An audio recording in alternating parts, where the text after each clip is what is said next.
الحمد للہ وکفا والصلاة والسلام علی عباده الذین اصطفیٰ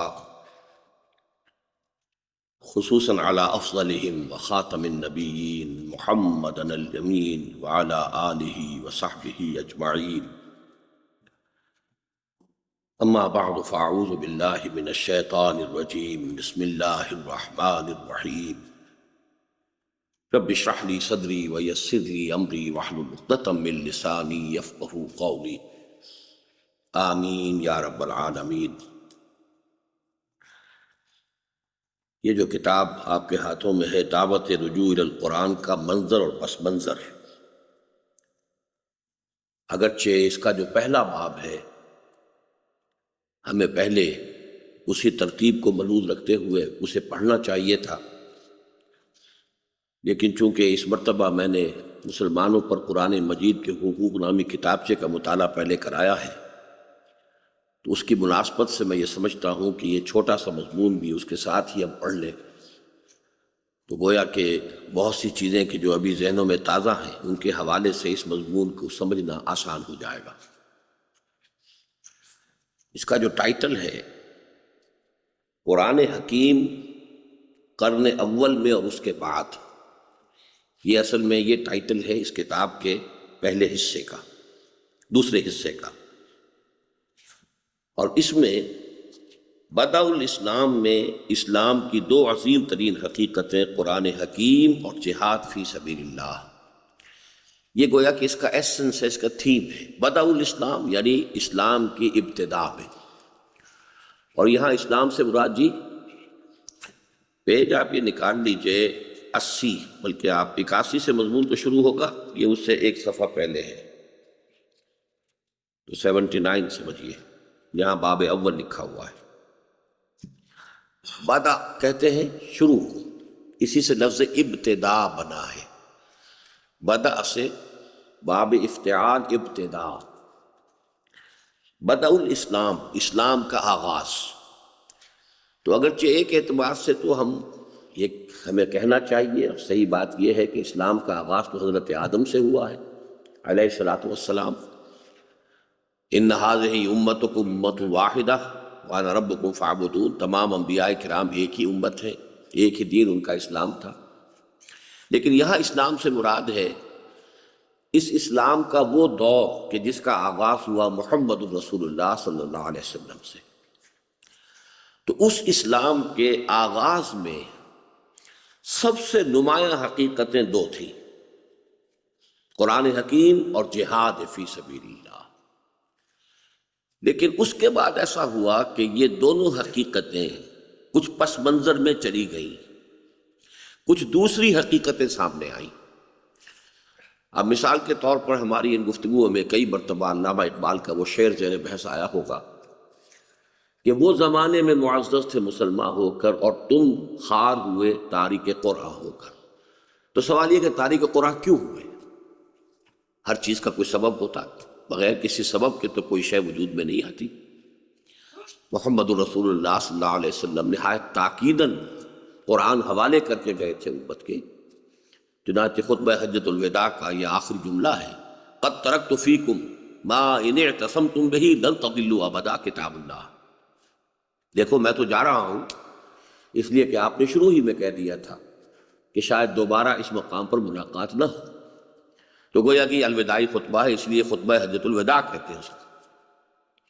تو آپ نے اطمینان دلایا کہ اگرچہ میں جا رہا ہوں لیکن تمہیں بے یار و مددگار چھوڑ کر نہیں جا رہا ہوں، قد ترکت فیکم، میں وہ چیز چھوڑ کر جا رہا ہوں تمہارے مابین، ما ان اعتصمتم بہ، کہ جسے اگر تم مضبوطی سے تھامے رکھو گے، اعتصام، لن تضلوا ابدا، کبھی گمراہ نہیں ہوگے، کتاب اللہ، وہ کتاب اللہ ہے۔ تو حضور نے اگر اس درج تاکید کے ساتھ امت کے حوالے قرآن کیا، تو ایک حقیقت جس کو ہم کہہ رہے ہیں کہ قرآن سے پھر امت دور ہو گئی، تو کیوں ہوئی؟ یہ ایک پرابلم ہے کہ جس کو گویا کہ ہم سالو کرنے کی کوشش کریں گے۔ اسی طرح فارسی میں علامہ اقبال کے جو دو اشعار ہیں وہ بھی ہم نے بہت عام کیے ہیں، اللہ کا شکر ہے، وہ اسی کا گویا سمجھیے کہ نہایت ایک پرجلال انداز میں اسی اردو کے سادہ سے شعر کی ترجمانی فارسی کے دو اشعار میں ہے، خار از محجوری قرآن شدی، اے امت مسلمہ، تو قرآن سے دوری کے باعث خار و ضمو ہوئی ہے، تو ذلیل ہوئی ہے، کمزور ہوئی ہے، پامال ہوئی ہے، تو اس وجہ سے ہوئی ہے۔ شکوہ سنجے گردش دوراں شدی، گردش دوراں فلک کج رفتار، اس کا خامخواہ شکوہ کر رہی ہو۔ کسی سے شکایت کرنے کا تجھے حق نہیں ہے، تو خود اپنی قرآن سے دوری کے باعث ذلیل و خوار ہوئی ہے۔ اور پھر اس کا علاج بھی بتا دیا، اے تو شبنم بر زمیں افتندئی، در بغل داری کتاب زندئی۔ اے وہ قوم کی جو شبنم کی طرح زمین پر پڑی ہے اور اغیار جو ہیں اس کو پاؤں تلے روند رہے ہیں، سیر کر رہے ہیں اس کے اوپر، جیسے کہ صبح کو چہل قدمی کرنے والے جو ہے گھاس کے اوپر چلتے ہوئے اپنے تلووں سے شبنم کے ان قطروں کو روندتے ہیں۔ اے تو شبنم بر زمیں افتندئی، در بغل داری کتاب زندئی، وہ کتاب زندہ تو اب بھی تیری بغل میں موجود ہے۔ تو سوال اصل میں کیا ہے، وہ یہ ہے کہ کیوں دوری ہوئی؟ اس کا ایک بہت بڑا سبب کہ جو نیچرل ہے، لاجیکل ہے، اور جو ان ایویٹیبل تھا، یہ سمجھ لیجئے، جب لاجیکل ہے، نیچرل ہے، تو ان ایویٹیبل بھی تھا، وہ ہے جو میں نے اپنے اس چھوٹے سے مضمون میں بیان کیا ہے۔ اگرچہ اس کے کچھ اثرات اور نتائج اور عواقب و تفصیلات پھر اور بھی ہیں، کہ جو پروفیسر یوسف سلیم چشتی مرحوم نے پھر ایک کتاب مضمون لکھا تھا، بلکہ ہماری سالانہ قرآن کانفرنس تیسری جب ہوئی تھی، غالباً سن 76 کی بات ہے، اس میں انہوں نے اپنا یہ مقالہ پڑھا تھا، وہ ہم نے شائع کیا ہے کئی مرتبہ، حکمت قرآن کے اندر وہ شائع شدہ موجود ہے۔ لیکن یہ کہ اصل جو ہے مسئلہ کہ اس کی جڑ کہاں سے شروع ہوئی ہے، جس کو میں کہہ رہا ہوں نیچرل، انیویٹیبل، لاجیکل، وہ سبب کیا تھا کہ قرآن مجید جو ہے it faded away, faded back into the back ground, اور اس کی جگہ کچھ اور چیزیں جو ہے وہ نمایاں ہو گئی۔ تو گویا کہ اس کا جو موضوع ہے پہلے وہ آپ نے سمجھ لیا، پرابلم کیا ہے، اس پرابلم کو آئیڈینٹیفائی کر کے پھر ہم نے اسے جس طرح ڈیل کرنا ہے وہ ابھی آپ کے سامنے آ جائے گا۔ تو بدء الاسلام میں اسلام کی دو عظیم ترین حقیقتیں، قرآن حکیم اور جہاد فی سبیل اللہ۔ قرآن منبع و سرچشمہ ایمان و یقین، اور جہاد ایمان حقیقی کا مظہر اتم۔ یہ دو حقیقتیں ہیں، لیکن یہ کہ یہ اصل میں اس مضمون کے مطالعے سے سامنے آئے گی۔ واقعہ یہ ہے کہ بدء الاسلام میں، جس کی وضاحت کر چکا ہوں، یعنی اسلام کے آغاز میں دین کی اصل اساسی اور بنیادی حقیقتیں دو ہی تھیں۔ ایک قرآن حکیم، جسے نبی اکرم صلی اللہ علیہ وسلم کی انقلابی جد و جہد کے ضمن میں اعلی انقلاب کی حیثیت حاصل ہے۔ بقول مولانا حالی، اتر کر ہرا سے سوئے قوم آیا اور ایک نسخہ کیمیا ساتھ لایا۔ اور دوسرے جہاد فی سبیل اللہ، جو جامع عنوان ہے آپ کی جد و جہد کے مختلف مدارج و مراحل کا۔ یہاں ایک لفظ کامن ہو رہا ہے اور وہ ہے انقلاب۔ اعلی انقلاب قرآن حکیم، لیکن اس انقلاب کے مراحل، اس کے مختلف سٹیجز ہیں، اس کے لیے جامع عنوان جہاد فی سبیل اللہ۔ واقعہ یہ ہے کہ یہ قرآن مجید ہی کی گرج اور کڑک تھی جس نے نیند کے ماتوں کو جگایا اور خواب خرگوش کے مزے لوٹنے والوں کو بیدار کیا۔ چنانچہ وَالْعَصْرِ إِنَّ الْإِنسَانَ لَفِي خُسْرٍ، زمانہ گواہ ہے، تمام انسان گھاٹے میں، خسارے میں ہے، تباہی میں ہے، بربادی میں۔ اور اقترب للناس حسابهم وهم فی غفلۃ معرضون، کل کے جمعے میں جو حضرات شریک تھے، اسی آیت سے کل ہم نے آغاز کیا تھا اپنی گفتگو کا۔ اقترب للناس حسابهم، لوگوں کے لیے ان کے حساب کا وقت قریب آ گیا ہے۔ وهم فی غفلۃ معرضون، اور وہ اپنی غفلت کے اندر اعراض کیے چلے جا رہے ہیں، پہلوتے ہی کر رہے ہیں، اعراض کر رہے ہیں کہ چونکا دینے والی صدائیں۔ اور القارعہ ما القارعہ وما ادراک ما القارعہ، اور الحاقہ ما الحاقہ وما ادراک ما الحاقہ کی بیدار کن ندائیں ہی تھیں جنہوں نے پورے عرب میں ہلچل مچا دی۔ اور عما یتساءلون عن النبأ العظیم الذی هم فیہ مختلفون کی کیفیت پیدا کر دی۔ عما یتساءلون، یہ کس چیز کے بارے میں ایک دوسرے سے گفتگو کر رہے ہیں، سوال کر رہے ہیں، پوچھ گچھ کر رہے ہیں؟ یعنی یہ جو خبر دی محمد رسول اللہ صلی اللہ علیہ وسلم نے کہ قیامت کے بعد قیامت آئے گی، قیامت کے بعد تمہیں اٹھا کر کھڑا کر دیا جائے گا، بعث بعد الموت ہوگا، اور پھر تمہیں جواب دہی کرنی ہے۔ یہ ہے بنیادی نقطہ دعوت انبیاء کا۔ اسی لیے پچھلی مرتبہ بھی ہم نے جو نوٹ کیا تھا کہ انذار جو ہے وہ ابتدائی نقطہ ہے دعوت انبیاء کا۔ خبردار کہ تم یہ نہ سمجھو کہ زندگی بس یہی زندگی ہے کہ بابر بعیش کوش کے عالم دوبارہ نیست۔ اگر تو ایسا ہوتا تو ٹھیک ہے، پھر جس سے جو کچھ ہو سکے جمع کر لے، جتنا چاہے عیش کر لے، جتنی چاہے لذتیں اور یہاں کی منفعتیں جو ہے وہ اپنے لیے حاصل کر لے، حلال سے ہو حرام سے ہو، جائز ہو ناجائز ہو، آپ کا حق ہے یا نہیں ہے، آپ کا ہاتھ جہاں پڑتا ہے ڈالیے۔ لیکن اگر یہ جواب دہی ہے، اگر کوئی عالم اور ہے، اگر بعث بعد الموت ہے، تب معاملہ جو ہے اب قابل غور ہو جائے گا۔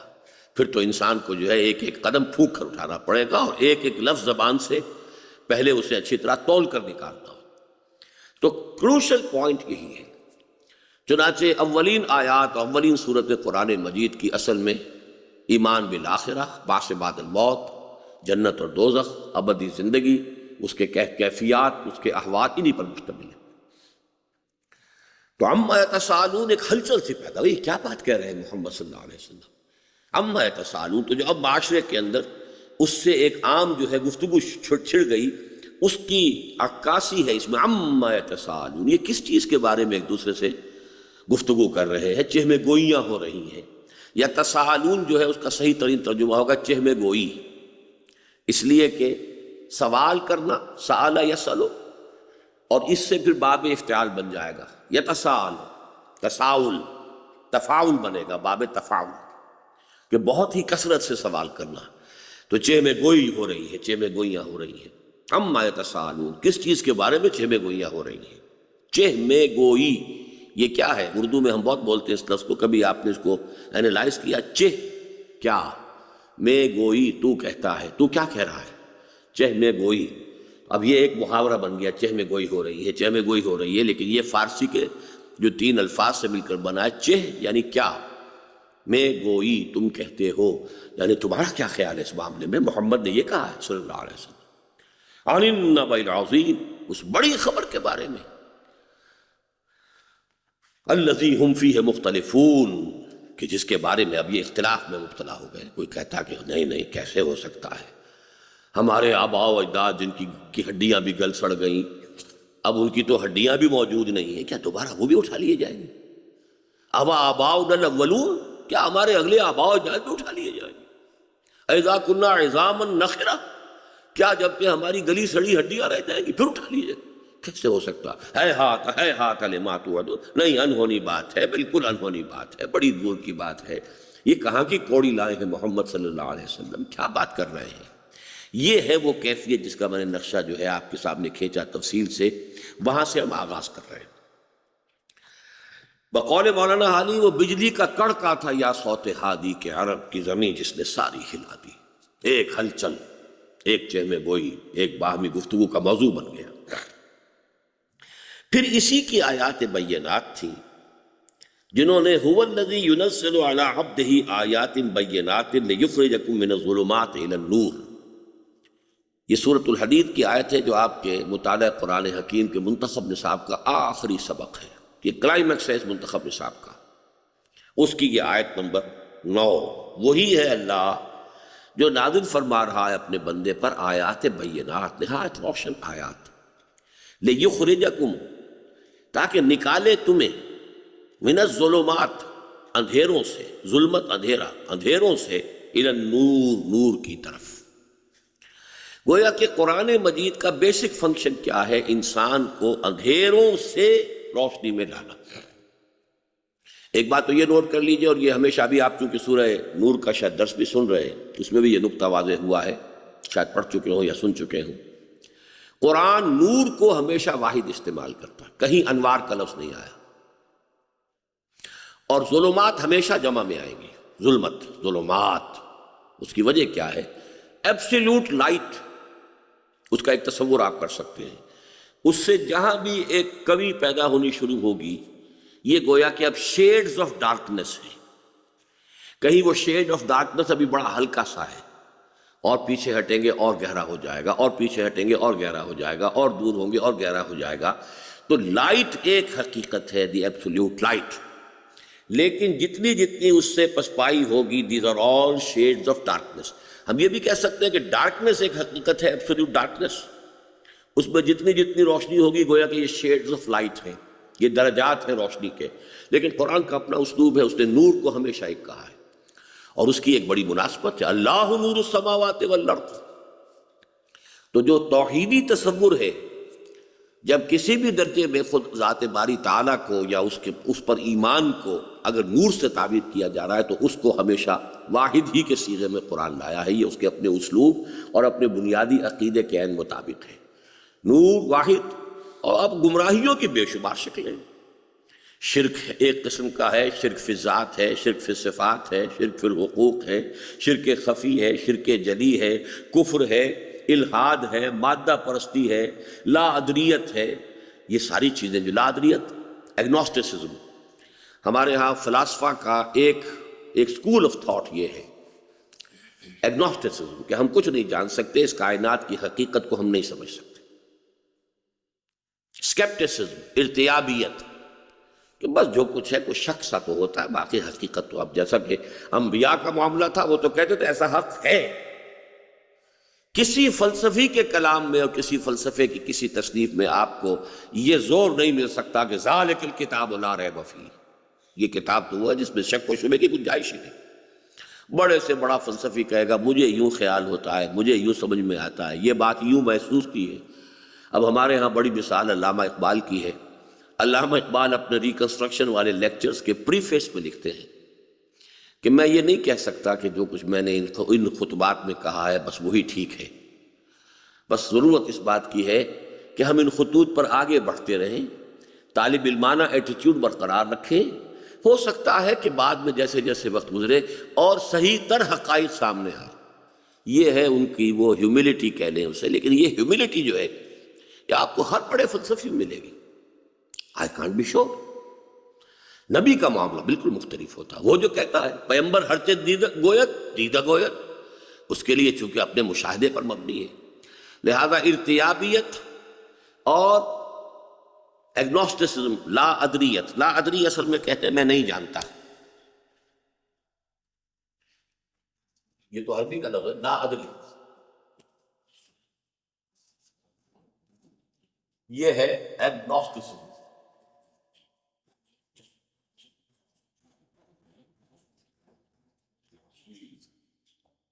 اور ریب کہتے ہیں شک کو، ریب سے بنا ارتیاب، یہ بھی عربی کا لفظ ہو گیا، باب احتیاط ہو جائے گا، یہ بھی بعد میں پڑھو گے آپ۔ ارتیاب، ارتیابیت، یہ ہے اسکیپٹسزم۔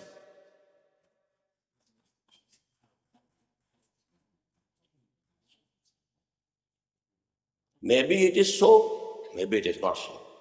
یہ ہے شک، ہو سکتا ہے ہو سکتا ہے کہ ایسا نہ ہو۔ یہ اور یہ جان لیجئے جو پیور فلسفی ہے اس کی آخری منزل یہی ہے، جتنا بڑا فلسفی ہوگا یا ادھر یا ادھر چلا جائے گا۔ بہرحال میں تو اس وقت شیڈز گنوا رہا تھا، کفر کے شیڈز، الحاد کے شیڈز، ایگنوسٹسزم کے، اسکیپٹسزم کے، ان تمام اندھیروں سے نکال کر نور میں روشنی میں لانے والی شے قرآن۔ هو الذی ينزل على عبده آیات بینات لیخرجکم من الظلمات الی النور، کہ مصداق انسانوں کو شرک، الحاد، مادہ پرستی، حب عاجلہ اور حیوانیت محضہ۔ حب عاجلہ دنیا کی محبت، عاجلہ عجلت سے بنا ہے۔ عاجلہ یہ دنیا جو ہمارے سامنے ہے، چونکہ یہ فوری طور پر موجود ہے، یہاں کی لذت بھی فوراً محسوس ہوتی ہے، یہاں کی تکلیف بھی فوراً محسوس ہوتی ہے۔ آخرت کی لذتیں بھی ابھی دور ہیں، غیر محسوس ہیں، اور وہاں کی سزائیں یا عذاب جو ہے وہ بھی ابھی ہمارے سامنے نہیں ہے۔ تو آخرہ کے مقابلے میں قرآن مجید دو الفاظ استعمال کرتا ہے، آخرہ، اور اس کو آخرت ہم کہتے ہیں۔ یہ دنیا بھی استعمال کرتا ہے اس کے لیے. دنیا جو ہے ادنا کا مؤنث ہے. یہ دنیا اردو کا لفظ نہیں، عربی کا لفظ ہے. ادنا قریب تر، جیسے اکبر سب سے بڑا، کبرا سب سے بڑی، اصغر سب سے چھوٹا، صغرا سب سے چھوٹی. ادنا جو قریب ترین ہے، اور دنیا جو مؤنث ہے اس کی قریب ترین. اور آخرہ کے مقابلے میں دوسرا لفظ قرآن استعمال کرتا ہے عاجلہ. تو حب عاجلہ سے مراد کیا ہوئی؟ حب دنیا. گویا کہ دنیا کی محبت میں جب انسان گرفتار ہو جاتا ہے تو یہ ایک اور اندھیرا ہے، بہت بڑا اندھیرا ہے. حیوانیت محض، انسان میں ایک حیوان بھی ہے. سارے حیوانی تقاضے ہمارے ہیں، جتنے بھی اینیمل انسٹنکٹس ہیں سب کے سب ہمیں موجود ہیں. پریزرویشن آف دی سیلف، اپنے آپ کو زندہ رکھنا ہے، کھائے گا، پیے گا، بھوک لگے گی، بھاگے گا، دوڑے گا. کاہے کے لیے؟ پریزرویشن آف دی سیلف، اپنے آپ کو باقی رکھنا.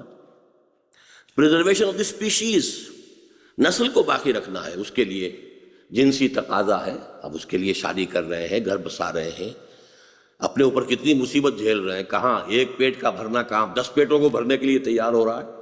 فوراً ایک اور کا تو اس نے ذمہ داری لینی ہے نا. اس کے بعد بچے ہوں گے، ان کی ذمہ داریاں ہوں گی. یہ سارا بوجھ کیوں اٹھا رہا ہے؟ اس لیے کہ انسٹنکٹ ہے، بیسک انسٹنکٹ ہے، اینیمل انسٹنکٹس ہے، پریزرویشن آف دی اسپیشیز. تو یہ بیسک انسٹنکٹ. اسی طرح اس میں یہ بھی ہے، ریسٹ بھی چاہیے، یہ بھی ضرورت ہے. ریوائٹلائزیشن کے لیے ہر حیوان کو، ہر لیونگ ٹیشو کو ریسٹ چاہیے. تو اس حوالے سے جتنے بھی حیوانی تقاضے ہیں وہ ہم میں ہیں، لیکن اس کے ساتھ ایک روح بھی ہے، روحانی تقاضے بھی ہیں. لیکن جب روح کی طرف سے نگاہ بند ہو گئی، جیسے کہ کل کے لیکچر میں میں نے کہا تھا، دجالیت تو نام اسی کا ہے کہ ایک آنکھ بند ہو گئی اور ہم نے صرف مادے ہی کو سب کچھ سمجھ لیا، جسم ہی کو سب کچھ سمجھ لیا، حیات دنیاوی ہی کو سب کچھ سمجھ لیا، کائنات ہی کو سب کچھ سمجھ لیا. ساری دوڑ دھوپ اسی کی سمجھنے میں، اسی کے انویسٹیگیشن میں، اسی کی اسٹڈی میں، اسی کے تمام قوانین جو ہے فزیکل کیمیکل لاز کے، ان کی تلاش کرنے میں اس میں لگے ہوئے. اس کو بھول گئے کہ کوئی اس کا پیدا کرنے والا بھی ہے، اس کی بھی ذات و صفات کے کوئی مسائل ہیں جو ہمیں سمجھنا چاہیے، غور کرنا چاہیے. ہماری کوئی روح بھی ہے، ہماری کوئی حقیقت اور بھی ہے اس جسم اور حیوانیت کے علاوہ. جب انسان اس چکر میں آیا اسے حیوانیت محض کہیں گے. محض کہتے ہیں اسی پر اکتفا کر لینے والی شے. جب انسان اپنے آپ کو محض حیوان سمجھ بیٹھے، حیوان وہ ہے نو ڈاؤٹ، لیکن صرف حیوان سمجھ بیٹھا انسان. اور یہی اصل میں ہوا. ڈارون کے نظریے میں اگر اس کے ساتھ دوسرا فلسفہ موجود رہتا کہ روح ایک دوسری حقیقت ہے، روح کا کوئی سوال نہیں ہے، روح مادی حقیقت نہیں ہے. ڈارون نے جو کچھ کہا ہے وہ انسان کے وجود مادی یا وجود حیوانی کے بارے میں کہا ہے. اگر یہاں تک بات رہتی تو ڈارون کے نظریے میں کوئی فساد نہیں تھا. اس کو آپ اس کی فیس ویلیو کے اوپر چاہیں اس کو ڈسکس کریں، قبول کریں، ریجیکٹ کر دیں، اس کے کیا دلائل ہیں، اس کے اس نے جو ڈیٹا فراہم کیا ہے وہ ایکسیپٹیبل ہے نہیں ہے، یہ ساری چیزیں اپنی جگہ پر. اس سے کوئی فساد پیدا نہ ہوتا کہ جس میں انسانی وجود حیوانی کے لیے ایک توجیہ ہے جو ہو رہی ہے، لیکن انسان کی ایک دوسری حقیقت جو ہے، جو اصل انسان ہے، وہ اس کا روحانی وجود ہے. لیکن جب روحانی وجود ذہن سے نکل گیا، رہ ہی گیا صرف حیوانی وجود. اور حیوانی وجود کے بارے میں یہ تصور آ گیا کہ لوور اینیملز کی ہائر ڈیولپڈ فارم ہے. تو گویا کہ جتنا فرق ہے گدھے اور گھوڑے میں، اتنا ہی فرق ہے شمپینزی میں، گوریلے میں اور انسان میں. The difference is only quantitative, not qualitative. کوئی بنیادی نوعیت کا فرق نہیں ہے انسان میں اور حیوان میں. البتہ یہ کہ ایک کوانٹیٹیو ہے، مقدار کے اعتبار سے ہے کہ گدھا جو ہے ذرا کورس اینیمل ہے اور گھوڑا جو ہے ذرا ریفائنڈ اینیمل ہے. اسی طرح بس معاملہ ہے اس کا گوریلے کا اور شمپینزی کا اور انسان کا. اب معلوم ہوا کہ اس کا پھر منطقی نتیجہ نکلا اور وہ آپ کو ملے گا. فرینچ لٹریچر میں ساری چیزیں ملے گی. انسان بھی حیوان ہے. جب حیوانات میں کوئی فرق نہیں ہوتا، ماں بہن بیٹی بیوی کا کوئی فرق نہیں ہے، تو ہم نے خواہ اپنے اوپر جو ہے یہ قیود عائد کر لی. جہاں پیاس لگتی ہے جو پانی ملتا ہے آدمی پی لیتا ہے، جہاں جنسی پیاس بڑھ کے جہاں سے جس طریقے سے بھی اس کی تسکین کر لی جائے، خام خواہ یہ حلال یہ حرام یہ جائز یہ ناجائز، یہ رشتہ جو ہے محرمات عبدیہ میں سے ہے، اس کے ساتھ ہمارا کوئی تعلق نہیں، وغیرہ وغیرہ، یہ سب ہم نے خام خواہ اپنے اوپر بیڑیاں اپنے پاؤں میں ڈالنی ہے، جب ان حیوانوں کے اندر نہیں ہے تو کاہے کو ہم نے اپنے اوپر یہ اضافی جو ہے ذمہ داریاں اور اضافی بوجھ ڈال دی۔ یہ باقاعدہ ہی یعنی وہاں کے یعنی فرانسیسی ادب کا یہ بڑا حصہ ہے۔ کوئی وجہ تو ہے نا، آخر اس کے بعد نیوڈسٹ سوسائٹیز بن گئی اور سب کچھ ہو گیا، اور آج فری سیکس جو ہے اس کے لیے باقاعدہ بڑی بڑی اسکیمیں ہیں، بڑی تحریکیں ہیں۔ ان کے پیچھے کیا ہے؟ حیوانیت محض، کہ انسان کو جب آپ نے سمجھا یہ کہ انسان محض حیوان ہے اور اس کی حقیقت روحانی آپ کی نگاہ سے اوجھل ہو گئی، تو ظاہر بات ہے کہ پھر اس کا جو بھی ہیوک اس نے پلے کرنا تھا اس نے پلے کیا ہے۔ تو اب یہاں الفاظ نوٹ کیجئے، پھر اسی کی آیات بینات تھیں جنہوں نے هو الذی ينزل علی عبدہ آیات بینات لیخرجکم من الظلمات الی النور کے مصداق انسانوں کو شرک، الحاد، مادہ پرستی، حب عاجلہ اور حیوانیت محضہ کے ظلمات بعضها فوق بعض۔ یہ آپ کا ختم ہو چکا ہے 10 سورہ نور کا یا نہیں؟ تو اس میں یہ الفاظ تو آپ نے پڑھ لیے ہوں گے نا۔ تاریکیاں ہیں تہ برتہ، تاریکیاں ہیں اندھیرے ہیں ایک دوسرے کے اوپر، یہ الفاظ سورہ نور ہی سے ماخوذ ہیں۔ ایسے مہیب اور ہولناک اندھیروں سے نکال کر ایمان اور یقین کی روشنی سے بہرہ فرمایا۔ چنانچہ اب اس کے کیا نتیجے نکلے؟ وہ ایک طرف عرفان الہی اور محبت خدابندی سے سرشار یعنی مست بادئ الست ہو گئے۔ دو الفاظ یہاں آئے ہیں، عرفان الہی، معرفت، اس کے لیے انگریزی لفظ ہے گنوسس، اگرچہ اس میں پھر جی لگتا ہے ساتھ۔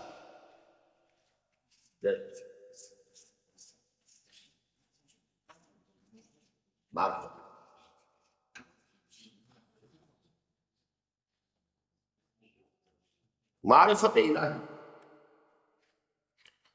اور دوسرا لفظ ہے محبت، محبت خداوندی۔ یہ دونوں چیزیں فنکشن ہے روح کا۔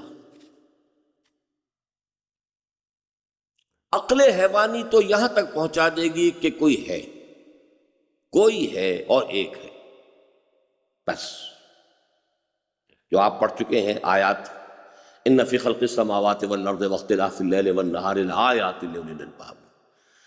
لیکن اس کے ساتھ یقین جو پیدا ہوتا ہے معرفت کا، وہ روح انسانی کا کام۔ اسی طرح محبت یہ روح انسانی کے اندر موجود ہے۔ مولانا روم کی مثنوی کا پہلا شعر ہے بڑا عجیب، بشنو از نئے چو حکایت می کند بس جدائی ہا شکایت می کند۔ یہ نئے بانسری جو ہوتی ہے، ذرا اس سے سنو، یہ کوئی بات کہہ رہی ہے، اس میں سے جو پھونک نکل رہی ہے یہ جدائی کی شکایت کر رہی ہے۔ بانس کے اندر کہیں تھی، وہ لگی ہوئی تھی، درخت میں تھی، اس میں سے کاٹ کر اس کو یہ نئے بنا دیا گیا۔ بشنو از نئے جو حکایت میں کند بس جدائی ہا شکایت میں کند۔ روح انسانی کے اندر بھی یہی ایک پیاس رہتی ہے۔ جدید فلسفوں میں سے بہت اہم فلسفہ ہے جس کو کہتے ہیں ایگزسٹانشلزم۔ ایگزسٹانشلزم کا مین تھیم کیا ہے؟ کرب، پین آف ایگزسٹنس۔ جو جتنا ذہین اور حساس انسان ہوگا اتنا ہی اس کے اندر کرب، وہ غم کی سی کیفیت، اداسی کی سی کیفیت، لونلینس اتنی ہی زیادہ۔ اور یہ ساری کیفیات کیوں ہے؟ کہ اس کی روح جو ہے وہ کچھ احتجاج کرتی ہے، وہ کچھ چاہتی ہے جو اسے نہیں مل رہی۔ معاملہ یہ ہے کہ ہم پیٹ مانگتا ہے، ہنگر پینز ہوتی ہے، بھوک لگتی ہے، فوراً ہم اس کی طرف متوجہ ہو جاتے ہیں، we have to fill the stomach anyhow۔ لیکن روح کی جو وہ دبی ہوئی پیاس ہے، اس کے اندر جو محبت خداوندی ہے، ہجران الہی سے اس کے اوپر جو اداسی طاری ہوتی ہے، اس کو ہم احساس نہیں کرتے۔ لیکن جن لوگوں کی کچھ مزاج کے اندر یہ چیز ہوتی ہے، ایگزسٹانشلزم، یہ انسان محسوس کرتا ہے۔ تو بشنو از نئے چو حکایت می کند بس جدائی ہا شکایت می کند. تو روح انسانی میں یہ دونوں چیزیں موجود ہیں. تو پہلا نتیجہ یہ نکلا، حب عاجلہ، حیوانیت محضہ، شرک، الحاد، کفر کے بادلوں سے نکلے، اندھیاروں سے نکلے، معرفت خداوندی کی روشنی میں آئے، اور محبت خداوندی کی چاشنی اور اس کی ایک ہلکی سی آنچ جو ہے انسان کو اپنے اندر محسوس ہوئی. یہ ایک نتیجہ ہوا. دوسری طرف دنیا و مافیہا ان کی نگاہوں میں مچھر کے پر سے بھی حقیر تر ہو گئے. یہاں مست بادہ الست کو سمجھتے ہیں آپ لوگ کیا مطلب ہے؟ الست آتا ہے لفظ قرآن مجید میں. اللہ تعالیٰ نے تمام ارواح انسانیہ کو پہلے پیدا کیا تھا، ابھی اجساد کی پیدائش شروع نہیں ہوئی تھی، عالم ارواح. اس وقت اللہ نے ان تمام ارواح سے ایک عہد لیا تھا، الست بربکم قالوا بلی، کیا میں تمہارا مالک پروردگار رب نہیں ہوں؟ تمام ارواح انسانیہ نے اقرار کیا، کیوں نہیں پروردگار، تو ہمارا رب. یہ عہد کر کے ارواح انسانیہ دنیا میں آئی ہے. تو اس کو کہتے عہد الست. الست بربکم قالوا بلی. جن لوگوں نے دنیا میں آ کر ان اندھیاروں سے نکل کر پھر اپنے اس عہد کو تازہ کر لیا، پہچان لیا اپنے رب کو، جیسے سورہ لقمان میں بھی آپ نے پڑھ لیا کہ تمام سلسلہ آئے اسباب سے نکل کر انسان ایک جمپ لگاتا ہے، مسبب الاسباب تک پہنچ جاتا ہے. انی وجہت وجہی للذی فطر السماوات والارض حنیفا. کیونکہ وہاں تو ہم صرف ارواح کی شکل میں تھے، نہ پیٹ تھا، نہ کوئی شہوانی جذبہ تھا، نہ کوئی گھر گرہستی کے دھندے تھے، نہ وہ اپنی کہیں کاروبار میں جانا تھا، نہ کہیں معاش کی ارواح تھی. لہذا اس وقت تو اللہ کی محبت ہی محبت تھی، اللہ پر ایمان. الست بربکم قالوا بلی. یہاں ہم آئے ہیں تو 100 چکروں میں باندھ کر، جس کو بہت عمدہ کیا ہے کہ درمیانے قار دریا تختہ بندم کر دئی، بازمی گوئی کے دامن ترمکن ہوشیار باش. اے اللہ تو نے ہمیں سمندر میں ایک تختے کے اوپر ڈال کر پھینک دیا ہے، اور تقاضا ہم سے یہ ہے کہ تمہارا دامن تر نہیں ہونا چاہیے. اس دنیا میں ہمیں ڈالا ہے، پیٹ ہمیں لگا ہوا ہے، دھندے ہمارے ساتھ ہیں، ہمارے سوشل تقاضے ہیں، مطالبے ہیں، بھاگ ہے، دوڑ ہے، ہر طرف جو ہے پھر وہ گناہ کی دعوت ہے، طرح طرح کی ٹیمپٹیشنز ہیں. اور اے اللہ ہمیں یہاں ڈال کر تو کہتا ہے کہ دیکھنا دامن تر نہ ہو، کہیں گناہ میں آلودہ نہ ہو جانا، کہیں کوئی میری جو ناراضگی والی بات ہے اس میں ملوث نہ ہو جانا. درمیانے قار دریا تختہ بندم کر دئی، باز بھی گوئی کے دامن ترمکن ہوشیار باش. یہاں پر رہتے ہوئے پھر انسان کا معاملہ یہ ہے کہ یہاں پر رہ کر بھی اگر کسی نے اللہ کو پہچان لیا اور اسی کی محبت جو ہے اور وہی اس کا مقصود و مطلوب بن گئی. شاید آپ نے وہ حقیقت شرک میں وہ پھر میرے وہ الفاظ نوٹ کر لیجئے کہ توحید کے 3 مفہوم ہیں جو مختلف لیولز پر واضح ہوتے ہیں. لا الہ الا اللہ پہلا مفہوم کیا ہے عوامی سطح پر؟ لا معبود الا اللہ. اس سے اوپر چلیے، لا الہ الا اللہ کا مفہوم لا محبوب الا اللہ، لا مقصود الا اللہ، لا مطلوب الا اللہ. مقصود و مطلوب و محبوب حقیقی صرف اللہ، کوئی اور شے مطلوب و مقصود و محبوب حقیقی کے درجے میں شامل ہو گئی، یہی شرک ہے. اس سے اوپر کی سطح جو ہے وہ بہت اونچے اذہان کے لیے ہے، عام ذہن جو ہے اس کو گریسپ نہیں کر سکتے، شرک میں مبتلا ہو جاتے ہیں.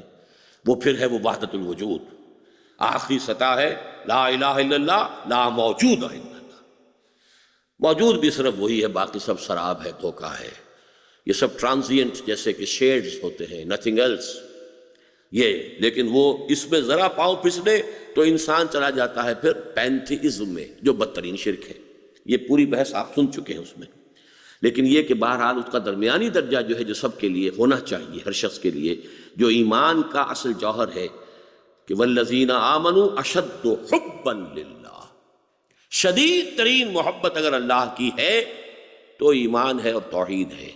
اور اگر کوئی محبت بھی اللہ کی محبت سے بالا تر ہو گئی یا اس کے برابر، الفاظ شاید یاد ہو، دل کے سنگھاسن پر، سنگھاسن کہتے ہیں تخت کو، ہمارے دل کا ایک تخت ہے، اس تخت پہ صرف اللہ کی محبت بیٹھی رہے تب تو ہے توحید، اور دل کے سنگھاسن پر کوئی اور محبت بھی اللہ کی محبت کے ساتھ آ کر بیٹھ گئی تو شرک ہے۔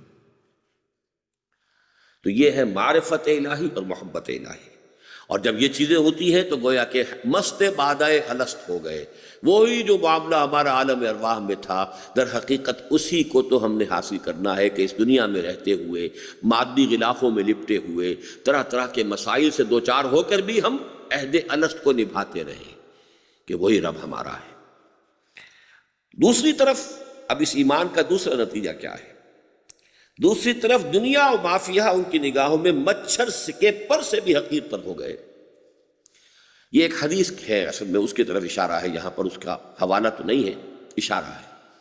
حضور نے فرمایا صلی اللہ علیہ وسلم، اگر دنیا و ما فیہا، یہ دنیا و ما فیہا یہ بھی ایک محاورے کے طور پر بولا جاتا ہے، مطلب کیا ہے؟ دنیا اور جو کچھ اس میں ہے، کل یہ دنیا اور جو کچھ اس میں ہے، اس کی ساری دولت، اس کی ساری رنگینیاں، اس میں جن جن چیزوں سے انسان کو عزت ملتی ہے، جن جن چیزوں سے اسے راحت ملتی ہے، دنیا و ما فیہا اگر اللہ کی نگاہ میں مچھر کے پر کے برابر بھی وقت رکھتے تو اللہ کسی کافر کو یہاں سے ایک گھونٹ پانی بھی مہیا نہ کرتا۔ کفر اللہ کو پسند نہیں نا۔ اب ظاہر بات ہے کہ کافروں کو تو دول دے رکھی، کیوں دے رکھی؟ اس کے اللہ کی نگاہ میں اس کی کوئی حقیقت ہے ہی نہیں، اور جو شخص معرفت الہی سے سرشار ہو جائے گا اس کی کیفیت یہ ہو جانی چاہیے کہ دنیا و ما فیہا اس کی نگاہ میں مچھر کے پر کے برابر وقت نہ رکھے۔ اصل شے اللہ کی محبت، اللہ کی رضا، اللہ کے لیے بھاگ دوڑ، اصل شے آخرت کی نعمتیں۔ یہاں تو بس رہنا ہے، یہاں کی زندگی گزارنی ہے اللہ کے احکام کے مطابق، جو ہم نے اگر گزار لی تو بس یہی کامیابی ہے، یہی بڑی کامیابی ہے۔ یہ کیفیت حدیث کے مطابق ہے۔ حضور صلی اللہ علیہ وسلم کی ایک اور حدیث بڑی پیاری ہے، مالی ولی دنیا، مجھے اس دنیا سے کیا سروکار ہے۔ اب دیکھیے بھرپور زندگی گزاری ہے محمد رسول اللہ صلی اللہ علیہ وسلم نے، وہ کوئی کسی راہب خانے میں کوئی زندگی نہیں گزاری ہے، کہیں تپسیائیں نہیں کی ہیں، کہیں جا کر کسی غار میں تھوڑا سا وقت ضرور ہوا ہے، ایک خاص دور آیا آپ پر، نبوت کا ظہور جب ہونے والا تھا، اس وقت وہ خلوت پسندی آپ کو جو ہے وہ عزیز ہو گئی، خلوت گزینی، اور آپ غار حرا میں کچھ ایک عرصہ ہے بس، اس کے بعد تو جو بھرپور زندگی ہو سکتی ہے، دعوت ہے، تبلیغ ہے، گھریلو زندگی بھی بھرپور ہے، بال بچوں دار ہیں، بیویاں ہیں، شادیاں کی ہیں، جہاد ہے، قتال ہے، مقدمات نپٹا رہے ہیں، سارے معاملات ہیں۔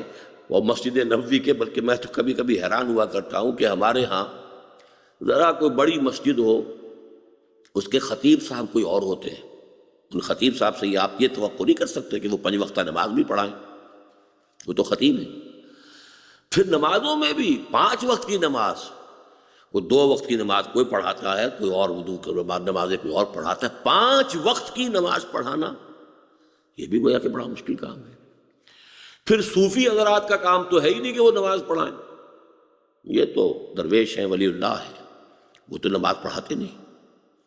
ساری چیزوں کو دیکھیے، قرآن پڑھانے کے لیے وہاں کوئی اور ہونا چاہیے، خطیب صاحب کا کام تو نہیں کہ قرآن پڑھائیں بیٹھ کر، لیکن ایک شخصیت محمد رسول اللہ کی، مسجد نبوی کے خطیب بھی وہی ہیں، 5 وقتہ امام بھی وہی ہیں، اصحاب صفہ کو پڑھا بھی رہے ہیں، وہی تزکیہ فرما رہے ہیں، کس قدر بھرپور زندگی ہے۔ پھر یہ کہ اس کے ساتھ ہی وہی میدان جنگ میں بھی ہے، وہی چیف جسٹس بھی ہے، کوئی آپ نے کوئی ترک دنیا کی زندگی نہیں گزاری ہے، لیکن دنیا میں بھرپور رہو، دل نہ لگاؤ۔ کانٹے کی بات یہ ہے، بازار سے گزرا ہوں، خریدار نہیں، بھرپور ترین زندگی گزارو، مقصود دنیا نہ ہو، مطلوب دنیا نہ ہو۔ یہ ہے اصل میں، اور یہ آسان کام نہیں، بہت کٹھن، محبتیں ہیں، دل لبھانے والی چیزیں ہیں، ہر چیز جو ہے جدھر بھی انسان دیکھتا ہے دامن کو کھینچنے والی کہ جائیں جاست۔ یہ ہے اصل مطلب کہ قرآن نے جو پیدا کیا ہے انقلاب، وہ یہ تھا، ایک طرف معرفت خداوندی، محبت خداوندی، اس کے سینے جب اس سے آباد ہو گئے تو بعد الست، عہد الست کی شراب میں وہ مست ہو گئے۔ نمبر 2، دنیا و ما فیہا ان کی نگاہ میں مچھر کے برابر بھی رہی۔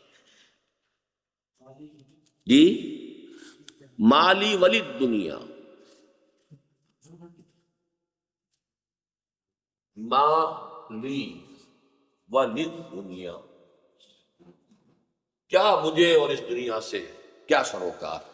یہ دونوں حرف جار ہیں۔ اس کے بعد اصل میں طویل حدیث سے وقت زیادہ لگ جائے گا، طویل حدیث کے الفاظ آگے یہ ہیں، اردو میں آپ لکھ لیجئے۔ میری مثال تو اس سوار کی سی ہے جو تھوڑی دیر کے لیے سستانے کے لیے کسی درخت کے نیچے سائے میں آرام کرنے کے لیے رکتا ہے، پھر وہ اپنا راستہ لیتا ہے۔ اس کو اس درخت سے کوئی دلچسپی نہیں ہے، وہ اس کا گھر نہیں ہے۔ یعنی دنیا میں ہمارا اس طرح کا معاملہ ہو جیسے کچھ عارضی سا ہمارا یہاں قیام ہے، جیسے کہ درخت کے نیچے تھوڑی دیر ٹھہر کے سستا لیے۔ انما مثلی کراکب استظل تحت شجرۃ ثم راح فترکھا، میری مثال تو اس سوار کی سی ہے جو کسی درخت کے سائے میں تھوڑی دیر کے لیے سستانے کے لیے ٹھہرتا ہے، اسے چھوڑتا ہے، اپنا راستہ لیتا ہے۔ دنیا سے بس اگر کوئی سروکار ہے تو اتنا ہے۔ اور وہ کلیتاً طالب عقبہ بن گئے۔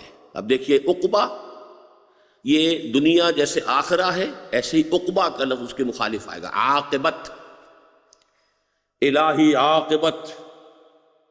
اس کے بارے میں آتا ہے نا کہ اے اللہ میری عاقبت درست کر دیجیے، تو اس حوالے سے عاقبت۔ تو میں نے جو آخرت کہا تھا ایک ہی اس کے مقابلے میں لفظ لایا تھا، اب یہاں پہ دوسرا لفظ بھی لے آئے، آخرت، عاقبت، دنیا اور عاقبہ۔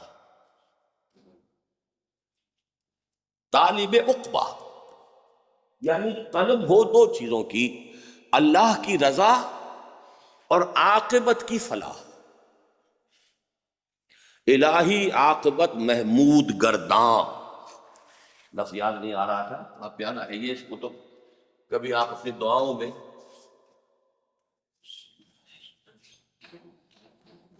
اے اللہ میری عاقبت کو قابل تعریف بنا دے، الہی عاقبت محبوب کرتا ہوں۔ مزید برآں وہی تھا جو موعظۃ من ربکم بھی بن کر آیا، اور شفاء لما فی الصدور بھی۔ قرآن کا ایک دوسرا اسپیکٹ کیا ہے؟ یزکیہم، تزکیہ کرتا ہے۔ تزکیہ بھی محمد رسول اللہ نے قرآن کے ذریعے کیا۔ اب اس میں ساری نفی ہو جائے گی کہ ہمارے ہاں یہ صوفیوں کے جتنے سلسلے ہیں، بہت سی چیزیں باہر سے لی گئی ہیں۔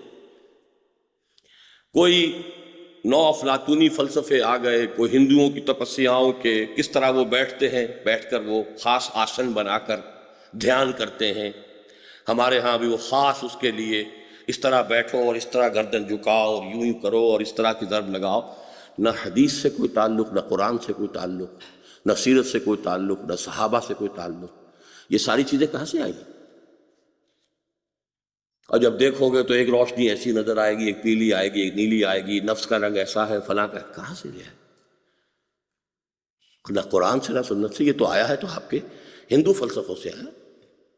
کیوں آیا ہے یہ بعد میں اسی مضمون کے نتیجے میں آپ کے سامنے آ جائے گا، لیکن اصل بات یہاں پازیٹیولی آ رہی ہے کہ قرآن ہی تزکیہ نفس کا ذریعہ تھا۔ اس لیے قرآن خود کہتا ہے موعظۃ من ربکم، تمہارے رب کی طرف سے نصیحت یہی ہے، وشفاء لما فی الصدور، سینوں میں جو روگ ہوتے ہیں، حب عاجلہ کا روگ، دولت کی محبت، یہ ساری ان محبتوں کا علاج وہ قرآن مجید ہے۔ شفاء لما فی الصدور، سینوں میں جو کچھ ہے اس کی شفا۔ اب وہ انجائنا کی شفا تو نہیں ہے، لیکن یہ کہ وہ دوسرے امراض ہیں، یہ امراض ہیں اصل میں کہ جو انسان کو غلط راستے پر ڈالتے ہیں۔ حب دنیا، حب مال، حب شہرت، حب جاہ، اقتدار حاصل ہو جائے، میری شہرت ہو جائے، میں مشہور ہو جاؤں، میرے سامنے لوگ جھکیں، کھڑے ہوں، میری عزت ہو، احترام ہو، میرے پاس دولت ہو، میرے پاس جائیداد ہو، یہ چیزیں ہیں کہ جو انسان کو بگاڑتی، غلط راستے پر لے جانے والے. ان سب کا علاج قرآن ہے، شفاء لما فی الصدور. چنانچہ اسی کے ذریعے لوگوں کا تزکیہ نفس بھی ہوا اور تصفیہ قلب و تجلیہ روح بھی. اب یہ تین الفاظ آ گئے ثقیل. قرآن مجید عام طور پر ایک ہی لفظ استعمال کرتا ہے، تزکیہ نفس. قد افلح من زکاہا وقد خاب من دساہا. اس میں اضافی الفاظ کیا ہیں؟ تصفیہ قلب، دل کو صاف کرنا. اگرچہ تصورات موجود ہیں، جیسے کہ وہ حدیث وہ شاید ہم پڑھ چکے ہیں، آپ نے پڑھی ہوگی لازماً، ان هذه القلوب لتصدع. قرآن مجید کے حقوق میں آ چکی ہے یہ حدیث. ان دلوں کے اوپر زنگ آ جاتا ہے. کما یصدع الحدید اذا اصابہ الماء، جیسے کہ لوہے پر زنگ لگ جاتا ہے جب اس پر پانی پڑے. تو پوچھا حضور سے لوگوں نے کہ فما جلاؤہا یا رسول اللہ، ہماری تلواروں کو زنگ لگتا ہے، ہم سیکل کرتے ہیں، پالش کرتے ہیں، پھر چمک اٹھتی ہے. تو اگر دلوں پر بھی زنگ آتا ہے تو بتائیے، فرمائیے کہ اس کی جلا کیا ہے؟ اب اس کا جو جواب دیا، کثرت و ذکر الموت و تلاوت القرآن. دو چیزوں کی کثرت کرو، موت کو کثرت سے یاد رکھو، یعنی یہ مغالطے میں نہ کہیں مبتلا ہو جانا یہاں ہمیشہ رہنا ہے. اگرچہ آپ کسی سے پوچھیں گے تو کوئی نہیں کہے گا کہ مجھے یہاں ہمیشہ رہنا ہے، لیکن خود آپ اپنے ذہن میں جھانکیں گے، سب سے زیادہ ہم جس چیز کے تصور کو اپنے ذہن سے دور رکھتے ہیں وہ موت ہے.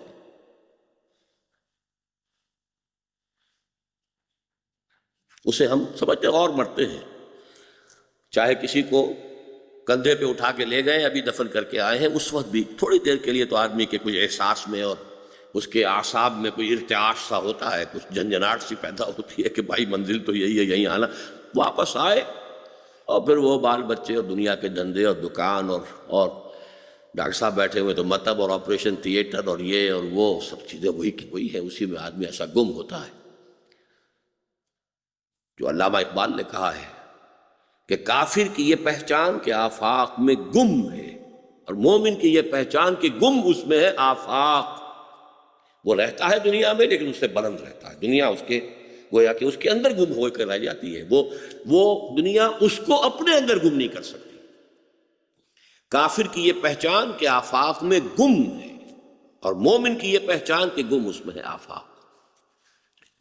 تو تصفیہ قلب، قلب کو صاف کرنا. قلب پر جو زنگ آ گیا ہے، قلب کے اوپر غبار آ گیا ہے.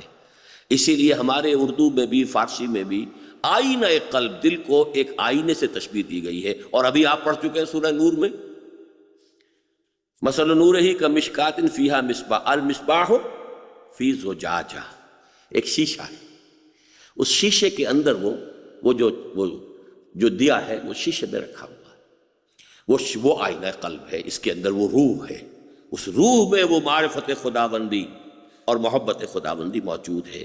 لیکن اس شیشے کے اوپر سموک آ گیا ہے. دھوئیں نے اس کو اتنا سیاہ کر دیا ہے کہ اب اس روح کی روشنی جو ہے وہ اندر ہی اندر ہے، باہر نکل ہی نہیں سکتی. اس کو اب صاف کر دیجئے، چمنی کو صاف کر دیجئے. اب اس کی روشنی جو ہے روح کی پورے وجود کو منور کر دے گی. یہی عمل ہے تصفیہ قلب. اور تیسرا لفظ میں یہاں اور لایا ہوں، تجلیہ روح. تجلیہ جلی، یعنی اگر چراغ کی روشنی مدھم ہے، بتی ذرا نیچے کو ہو گئی ہے، تو آپ اسے بھی تو اٹھاتے ہیں نا ذرا اوپر کہ وہ لو بھی پوری ہو جائے. تو روح کے اندر بھی تجلی، اس کی روشنی بڑھے. تین الفاظ اب یہاں آ گئے. تزکیہ نفس، یہ اصل میں ہمارے ہاں تصوف میں تو کہلاتی ہیں لطائف ستہ.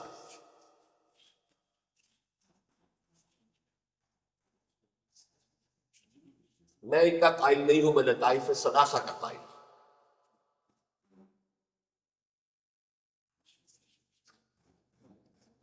تین کیا ہے؟ نفس،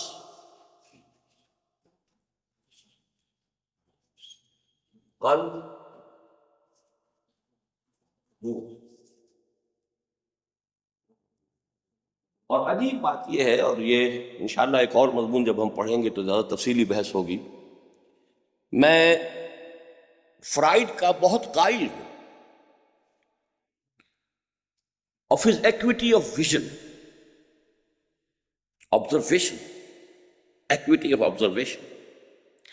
اس نے بھی نفس انسانی کے 3 لیول آئیڈینٹیفائی کیے. سب سے نیچے والے کو وہ کیا کہتا ہے؟ اڈ اور لیبیڈو. اس کے اوپر ایگو، پھر اس کے اوپر سپر ایگو. یعنی یہ مشاہدہ کر لینا بہت بڑی بات ہے کہ انسان کی معنوی شخصیت کے 3 لیولز ہیں. اگرچہ اڈ اور لیبیڈو کو تو ہر انسان سمجھ سکتا ہے، یہ حیوانیت ہے، اس کے سارے حیوانیت کا جو خلاصہ ہے وہ یہ نفس ہے. پھر ایگو، پھر سپر ایگو. تو صرف 3 کی تقسیم کے اعتبار سے میں اس کا بہت قائل ہوں. باقی نہ وہ ایگو کو صحیح سمجھتا ہے، نہ سپر ایگو کو سمجھ سکا ہے.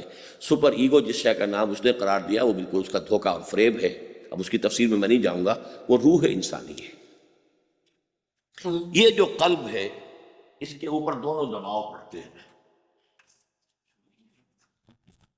اسی لیے قلب کا نام ہی قلب اس لیے ہے کہ قلب کو بدلنے کے.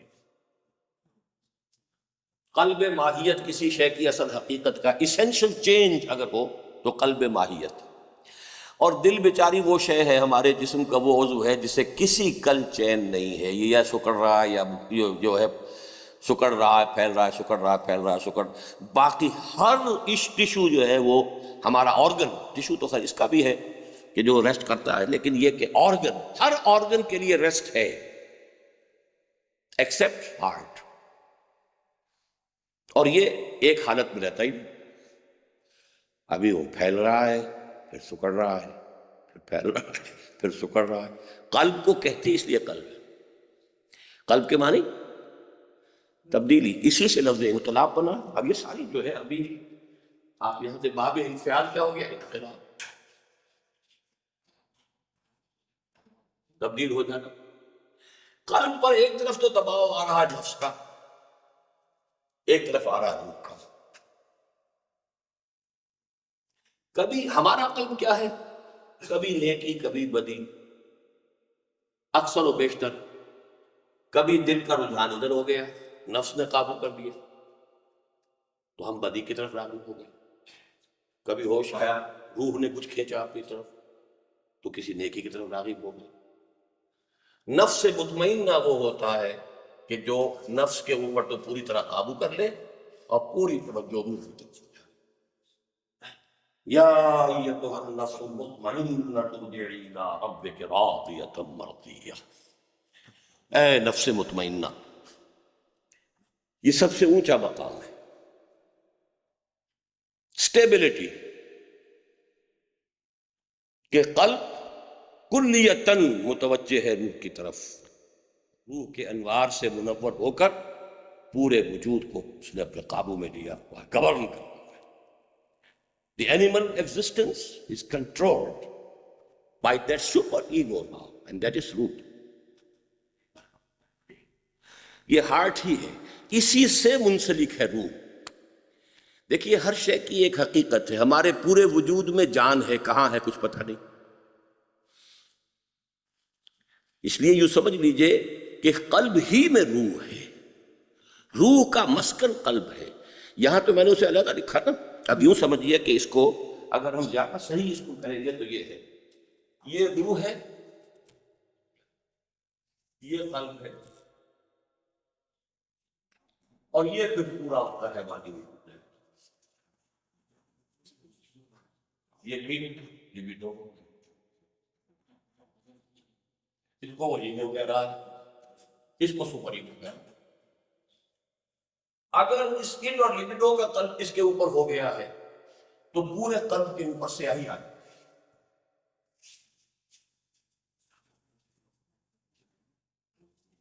روح کے انوار اندر بند ہو گئے.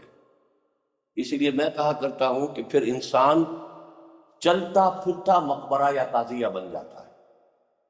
اس کے قلب میں روح مر چکی، دفن ہو چکی، اس کی کوئی روشنی باہر نہیں آ رہی. حضور نے اس کو بڑی پیاری انداز میں بتایا ہے کہ انسان جب گناہ کرتا ہے تو اس کے دل پر ایک داغ پڑ جاتا ہے، سیاہ دھبا. توبہ کرتا ہے تو صاف ہو جاتا ہے. لیکن فرض کیجئے گناہ گناہ پھر گناہ پھر گناہ پھر گناہ، دبے پڑھتے پڑھتے وہ دل یوں بند ہو جاتا ہے. یوں آپ نے مٹھی بند کی، دل اس طرح بند ہو. اب یہ قبر ہے جس میں روح دفن ہو گئی، تو تم انہیں زندہ سمجھتے ہو؟ زندہ نہیں ہے. اے نبی آپ سمجھتے ہیں یہ زندہ ہے جن سے آپ باتیں کر رہے ہیں؟ نہیں، زندہ نہیں ہے. آپ سمجھتے ہیں یہ سنتے؟ نہیں سنتے. یہ صرف حیوانی طور پر سننا سن رہے ہیں، دل تو مر چکا ہے ان کا. مجھے یہ ڈر ہے دل تو نہ مر جائے کہ زندگانی عبارت ہے تیرے جینے سے. بڑا پیارا شعر ہے. ایک ہمارا مادی وجود ہے، حیوانی وجود ہے، زندہ چل رہے ہیں، پھر رہے ہیں، انسان ہیں، گھوڑے کی طرح دوڑ رہے ہیں، بھاگ رہے ہیں. مجھے یہ ڈر ہے دل زندہ تو نہ مر جائے کہ زندگانی عبارت ہے تیرے جینے سے. اگر قلب ہے، چنانچہ سورہ قاف میں الفاظ ہے لمن کان لہو قلب، جس کا دل ہے. ویسے تو دل سب کا ہے. ابو جہل کا بھی دل تھا، پمپ تو کرنے کے لیے موجود تھا اس کے دل میں، یہ اس کے جسم کے اندر خون کو پمپ کرنے والا، اس کے اندر کی حقیقت مر چکی تھی. تو اب اگر یہ اوپر سیاہی آ گئی ہے تو اب یہ پورا انسان جو ہے یہ گویا کہ اب حیوان بن گیا. لیکن اگر یہ صاف ہو گیا ہے تو روح کی روشنی جو ہے وہ پورے وجود کو منور کر رہی ہے.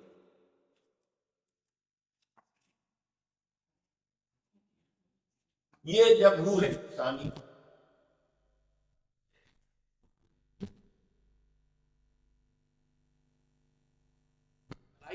ذات محمد، اسی لیے ہم کہہ سکتے ہیں کہ آپ نور مجسم تھے، اس اعتبار سے کہ آپ کے وجود کے اوپر آپ کے روحانی انوار یا روح کی نور کا اتنا غلبہ تھا. It had penetrated each and every cell of his existence. اس معنی میں وہ روح مجسم ہے، کہے کوئی حل نہیں. نور مجسم. ہمارا حال یہ کہ کبھی ادھر کبھی ادھر، 2 قدم ادھر تو 1 قدم ادھر. اس حوالے سے پھر ہماری چیزیں جو ہے، تو 3 لفظ ہم نے پڑھے ابھی. اسی کے ذریعے سے لوگوں کا تزکیہ نفس بھی ہوا اور تصفیہ قلب اور تجلیہ روح بھی. اب دیکھیے کچھ الفاظ آ رہے ہیں قرآن مجید کے، گویا انذار ہو یا تبشیر. یہ الفاظ ہم پڑھ چکے ہیں. انذار خبردار کرنا، تبشیر بشارت دینا. تبلیغ ہو یا تذکیر، یہ الفاظ بھی ہم پڑھ چکے ہیں. ذکر، تذکر، تذکیر یاد دہانی کرانا، تبلیغ قرآن پہنچا دینا. موعظت ہو یا نصیحت،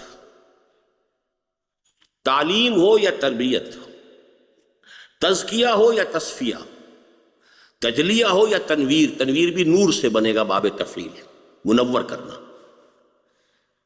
الغرض، اب ان سب کو جمع کیا، تطہیر ہو یا تعمیر، وجود انسانی کو پاک کرنا نفسانی خواہشات، نفسانی داعیات سے، اور منور کر دینا روح اور ایمان کے انوار سے. محمد الرسول اللہ صلی اللہ علیہ وسلم کا پورا عمل دعوت و اصلاح قرآن مجید ہی کے گرد گھومتا ہے. تذکیر کرائیے قرآن کے ذریعے سے، فذکر بالقرآن من یخاف وعید. اے نبی یاد دہانی کرائیے قرآن کے ذریعے سے. فَإِنَّمَا يَسَّرْنَاهُ بِلِسَانِكَ، اے محمد ہم نے اس قرآن کو آپ کی زبان پر آسان کر دیا ہے. لِتُبَشِّرَ بِهِ الْمُتَّقِينَ وَتُنذِرَ بِهِ قَوْمًا لُدًّا، کہ اس کے ذریعے سے آپ جو پرہیزگار ہیں انہیں بشارت دیں، اور جو جھگڑالو ہیں ان کو خبردار کر دیں. قرآن سے انذار، قرآن سے تبشیر، یہ ہم پڑھ چکے ہیں قرآن مجید کے حقوق میں. اوحی الی ھذا القرآن لانذرکم بہ ومن بلغ، یہ قرآن مجھے میری طرف اسی لیے بھیجا گیا ہے کہ اس کے ذریعے سے تمہیں خبردار کر دوں.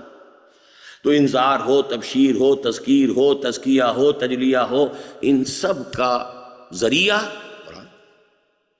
یہی وجہ ہے کہ قرآن حکیم میں 1 نہ 2 پورے 4 مقامات پر آن حضور کے منہج انقلاب کو جن اساسی اصطلاحات کے ذریعے واضح کیا گیا ہے، ان کا اول و آخر خود قرآن مجید ہی ہے بفوائے الفاظ قرآنی.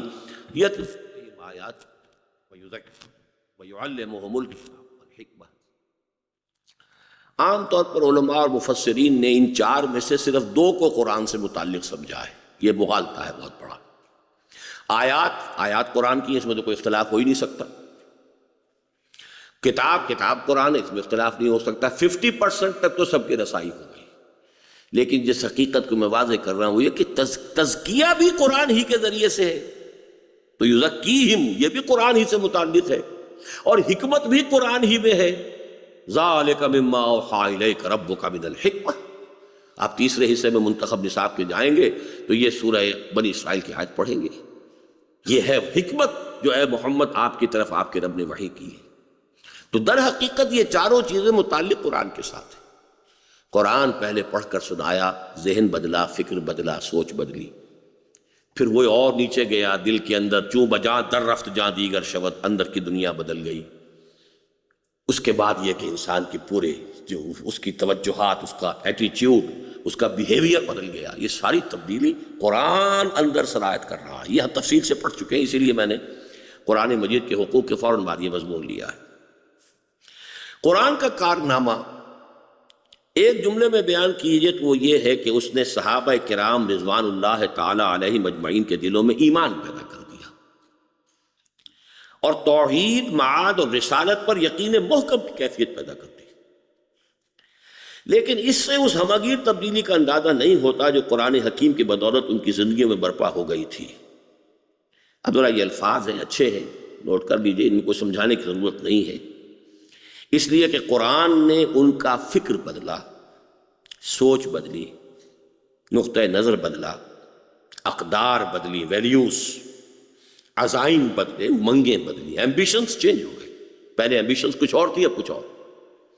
شوق بدلے، دلچسپیاں بدلیں، خوف بدلے، امیدیں بدلیں، اخلاق بدلے، کردار بدلے، خلوت بدلی، جلوت بدلی، انفرادیت بدلی، اجتماعیت بدلی، دن بدلا، رات بدلی، حتیٰ کہ تبدل الارض غیر الارض والسماوات۔ اب یہ الفاظ قرآن مجید میں آئے ہیں قیامت کے لیے، یوم تبدل الارض غیر الارض، جس دن کی یہ زمین کچھ اور ہی ہو جائے گی، اس کی شکل یہ نہیں رہے گی جیسی کہ آج تمہیں نظر آ رہی ہے۔ لا تری فیہا عوجا ولا امتا، نہ کوئی اونچائی ہوگی نہ نیچائی ہوگی، پوری چٹیل میدان۔ تو زمین تو ہوگی، کچھ اور ہو جائے گی، آسمان بھی کچھ بدل جائیں گے، کچھ اس کا نقشہ بدل جائے گا۔ تو میں یہاں یہ کہہ رہا ہوں کہ اسی سے در حقیقت انسان کے اندر جب قرآن اتر گیا تو اس کے لیے پوری دنیا بدل گئی، اس کی کائنات بدل گئی۔ اب وہ کسی اور دنیا کا رہنے والا ہے، وہ اب کسی اور ہی خیال میں مگن ہے، اب اس کی کچھ اور ہی، اس کے پرسوٹس اور ہیں، اس کی توجہات اور ہیں، اس کی ایمبیشنز اور ہیں، اس کی ویلیوز اور ہیں۔ He is changed all together.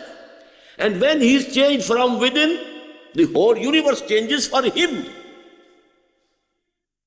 دیکھیے آپ ذرا سا اپنا زاویہ بدلیے، یہاں بیٹھے ہوئے ہیں تو آپ کے آنکھوں میں جو تصویر بن رہی ہے اس آڈیٹوریم کی وہ کچھ اور ہے، آڈیٹوریم یہی ہے، ادھر بیٹھے ہوئے ہوں گے تو آپ کی آنکھوں کے پردے پہ جو تصویر بنے گی وہ کچھ اور ہے۔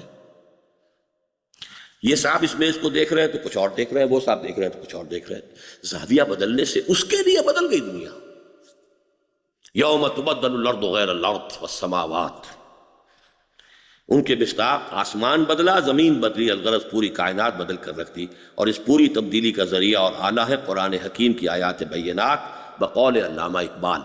یہ علامہ اقبال کے غلطی سے مجھے حیران ہوں کیسے اس کتاب میں جو 2 شعر ہونے چاہیے اس کے بجائے یہ کہیں، کیا تو کاتب صاحب کو میں نے نشان لگا کے دیے ہوں گے، غلط بات ہو گئی۔ یہاں وہ شعر نوٹ کیجئے جو میں آپ کو پڑھا چکا ہوں۔ فاش گویم آنچ در دل مضمر است،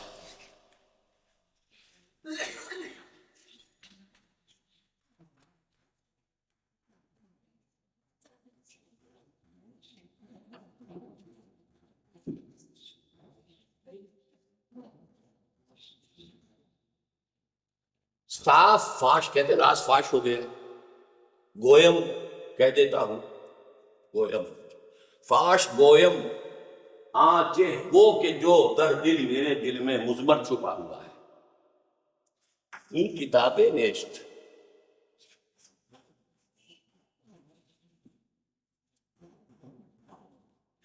چیزیں دیگر است،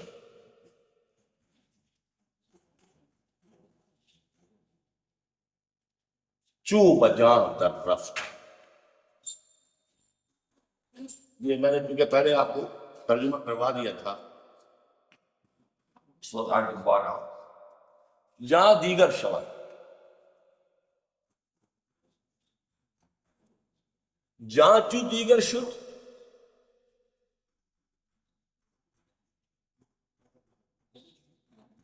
جہاں دیگر سبب۔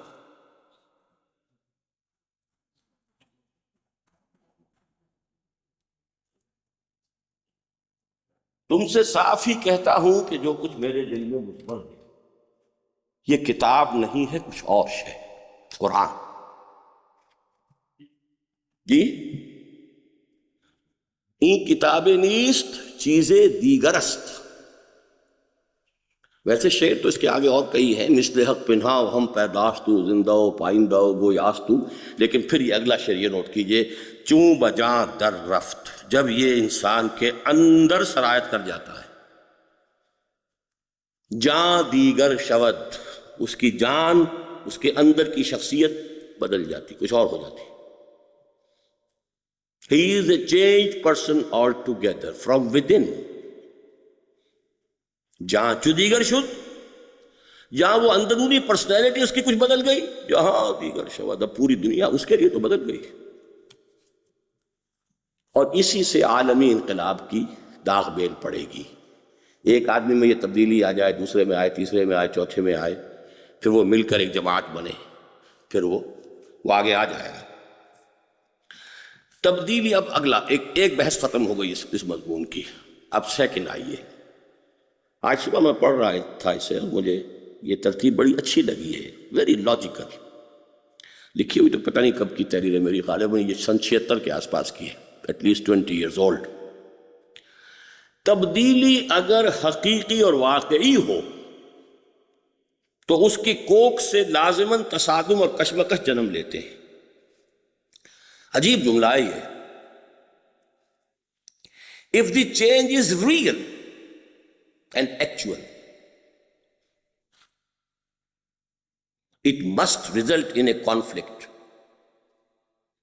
دیکھیے، آپ ایک ماحول میں رہ رہے تھے، آپ کی سوچ بھی وہی جو سب کی تھی، ان کی سوچ بھی وہی تھی، آپ کی بھی پرسوٹس وہی تھی، وہی ویلیوز تھیں، وہی رہن سہن، کوئی تصادم نہیں ہے، کوئی نو friction. Now you are changed۔ جب آپ چینج ہو گئے تو اب آپ فٹ نہیں ہیں اس ماحول کے اندر۔ The conflict will start because you are changed and you can't blame the society۔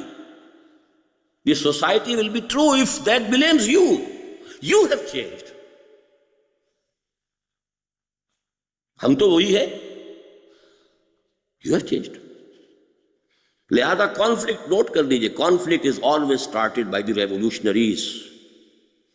معاشرہ تو رسپونڈ کرتا ہے، وہ تو ریزسٹ کرتا ہے، ریئیکٹ کرتا ہے۔ جو بدلے ہیں بھائی، تم بدل گئے نا، ہم تو وہی ہیں،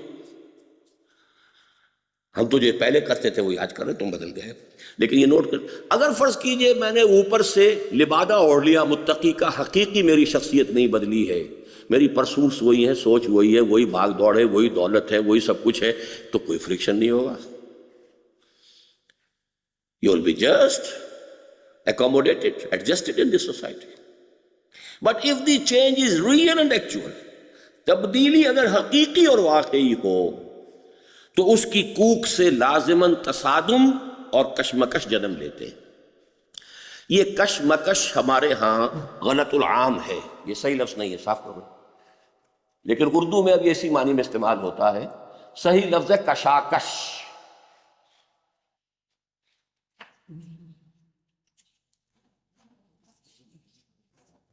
کشمکش اصل میں ہے کش مکش، کھینچو مت کھینچو۔ یہ جو انسان میں کبھی آتا ہے، چلوں نہ چلوں، جاؤں نہ جاؤں، آگے بڑھوں نہ بڑھوں، اس کا نام کشمکش ہے۔ اسی کشمکش میں گزری میری زندگی کی راتیں، کبھی سوز و ساز رومی، کبھی پیچ و تاب راضی۔ لیکن اصل میں لفظ ہے کشاکش، ٹگ آف وار، ادھر سے وہ کھینچ رہے ہیں، ادھر سے آپ کھینچ رہے ہیں۔ یہ ہے اصل میں کشاکش، کہ دو چیزیں ایک دوسرے کے ساتھ ٹکرا رہی ہیں، تو لازماً اس کی کوکھ سے تصادم اور کشاکش جنم لیتے ہیں، جن کے مراحل تبدیلی اور نوعیت اور مقدار کی نسبت سے کم و بیش ہو سکتے ہیں۔ جن کے مراحل تبدیلی کی نوعیت اور مقدار کی نسبت سے کم و بیش ہو سکتے ہیں۔ کیا مطلب؟ اگر تبدیلی بہت بڑی ہے کشاکش اور تصادم بھی بہت بڑا ہوگا. تبدیلی معمولی سی ہے، چھوٹی سی ہے، تو کشاکش اور تصادم بھی چھوٹا سا ہوگا. if it is partial تصادم بھی partial ہوگا. if it is total تصادم اور کشاکش بھی ٹوٹل ہوگا. اب یہ جملہ جو ہے اس کو اچھی طرح ذہن نشین کر لیں. تبدیلی، یہاں میں نے ثقیل لفظ استعمال نہیں کیا، انقلاب چھوڑ دیجئے، لفظ تبدیلی. تبدیلی اگر حقیقی اور واقعی ہو تو اس کی کوکھ سے لازماً تصادم اور کشمکش یا کشاکش جنم لیتے ہیں، جن کے مراحل تبدیلی کی نوعیت اور مقدار کی نسبت سے کم و بیش ہو سکتے ہیں. ایمان نے جو تبدیلی صحابہ کرام کے اندر پیدا کی، اس نے جس تصادم اور کشمکش کو جنم دیا، اس کے جملہ مدارج اور مراحل کا جامع عنوان ہے جہاد فی سبیل اللہ.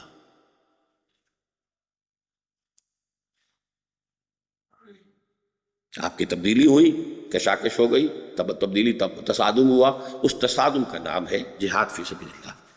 یہاں چونکہ ابھی آپ یہاں بحث بعد میں آئے گی، جوہد اس کا ترجمہ ہوگا فارسی میں کوشش،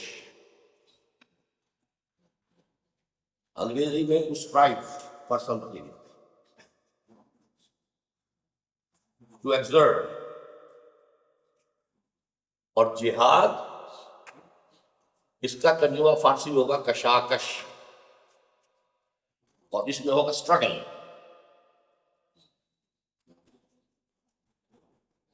اسٹرگل کے ساتھ ہمیشہ اگینسٹ آتا ہے، اور ان کے ساتھ فار آتا ہے، اسٹرائیو فار سم تھنگ. جوہد جو ہے وہ ایک یک طرفہ فنومینن ہے، جہاد دو طرفہ اسٹرگلنگ اگینسٹ ایچ ادر. کوشش ایک یک طرفہ عمل ہے، آپ کوشش کر رہے ہیں کسی کام کے لیے، لیکن جب مقابلہ ہو جائے کہ اسی کے لیے کوئی اور بھی کوشش کر رہا ہے، یہی چیز میں بھی حاصل کرنا چاہتا ہوں، آپ بھی حاصل کرنا چاہتے ہیں، اب ہمارا مقابلہ ہوگا، یہ جہاد ہوگا. اور اگر کوئی درمیان میں چیلنج نہیں ہے، کوئی رکاوٹ نہیں ہے، اور میں اس کو حاصل کرنے کی کوشش کر رہا ہوں، یہ جوہد ہے. کوئی چیلنج ہے، کوئی رکاوٹ ہے، کوئی مقابلہ ہے، کوئی مسابقت ہے، وہ جہاد ہے. تو اب چونکہ تبدیلی ماحول کے اندر آپ تھے، ان کی سوچ تھی، ان کے نظریات تھے، ان کے عقائد تھے، ان کی ایمبیشنز تھی، اس کو بھی صاف کر دو، ان کی ویلیوز تھیں. اب آپ کی ویلیوز اور ہیں، آپ کی کچھ اور ہی آرزویں ہیں، کچھ اور ہی امنگیں ہیں، کچھ اور ہی کرنا چاہتے ہیں، نظریات اور ہو گئے، لہذا ایک تصادم اس کے ساتھ ہونا لازم ہے. اس تصادم کے مراحل کو اب نوٹ کیجیے. اس تصادم اور کشمکش کا اولین ظہور انسانوں کی اپنی شخصیت کے داخلی میدان کارزار میں ہوا. یہ بات جو کہ میں نے آج وہ بنایا تھا، دوبارہ اگر میں بناؤں گا وقت لگ جائے گا. دیکھیے، آپ کے اندر یہ روح تھی، یہ قلب ہے، اور یہ پھر آپ کا بہت بڑا حیوانی وجود ہے. اب تک تو یہ حیوانی وجود آپ کے اوپر قابض تھا، جو تقاضا ہے، جو مطالبہ ہے، جو خواہش ہے، پوری کیجیے. اب یہاں آ گیا ایمان.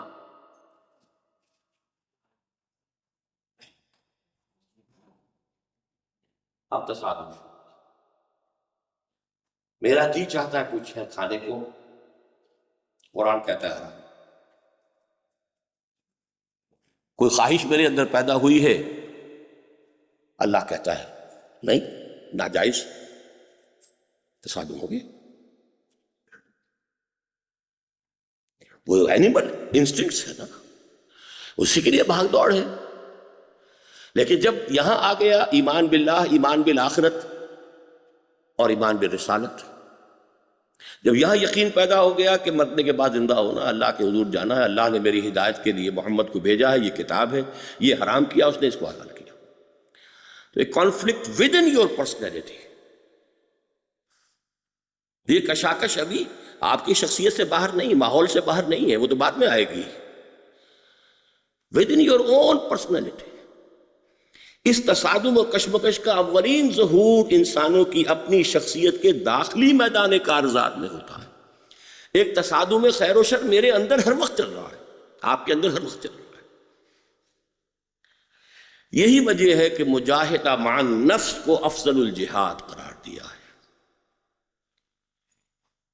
حدیث نیچے دے رکھی ہے، حضور سے دریافت کیا گیا ای الجہاد افضل یا رسول اللہ، اے اللہ کے رسول سب سے افضل جہاد کون سا ہے؟ فرمایا ان تجاہد نفسک فی طاعت اللہ، سب سے افضل جہاد یہ کہ اپنے نفس کے ساتھ جہاد کرو، اسے دباؤ، اس کی لگامیں کھینچو، اسے اللہ کا مطیع بناؤ۔ ایک اور حدیث کے الفاظ ہیں المجاہد من جاہد نفسہ، اصل مجاہد تو وہ ہے جو اپنے نفس کے ساتھ جہاد کر سکے۔ نفس کو کہ منہ زور گھوڑوں کو زیر کیا نہیں اور چلیں اللہ کے دشمنوں سے لڑنے کے لیے، کلاشن کوف ہاتھ میں لے لیے، ہینڈ گرینیڈ چلانا سیکھ لیا، جہاد فی سبیل اللہ ہو رہا، نتیجہ کیا نکلے گا؟ وہی جو نکل رہا ہے۔ 15 لاکھ جانیں افغانستان میں دی جا چکی ہیں، یہی کہتے ہیں لوگ، تو واٹ یوز؟ یہ ہے سارا فساد۔ اول جہاد یہ ہے، پہلا جہاد یہ ہے نفس کو زیر کرو۔ شعر لکھ لیجئے رومی، نفس ما ہم کم ترس فرعون نیست،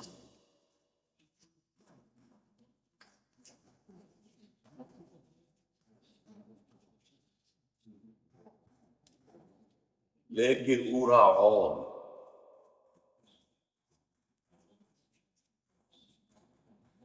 این را عون نیست۔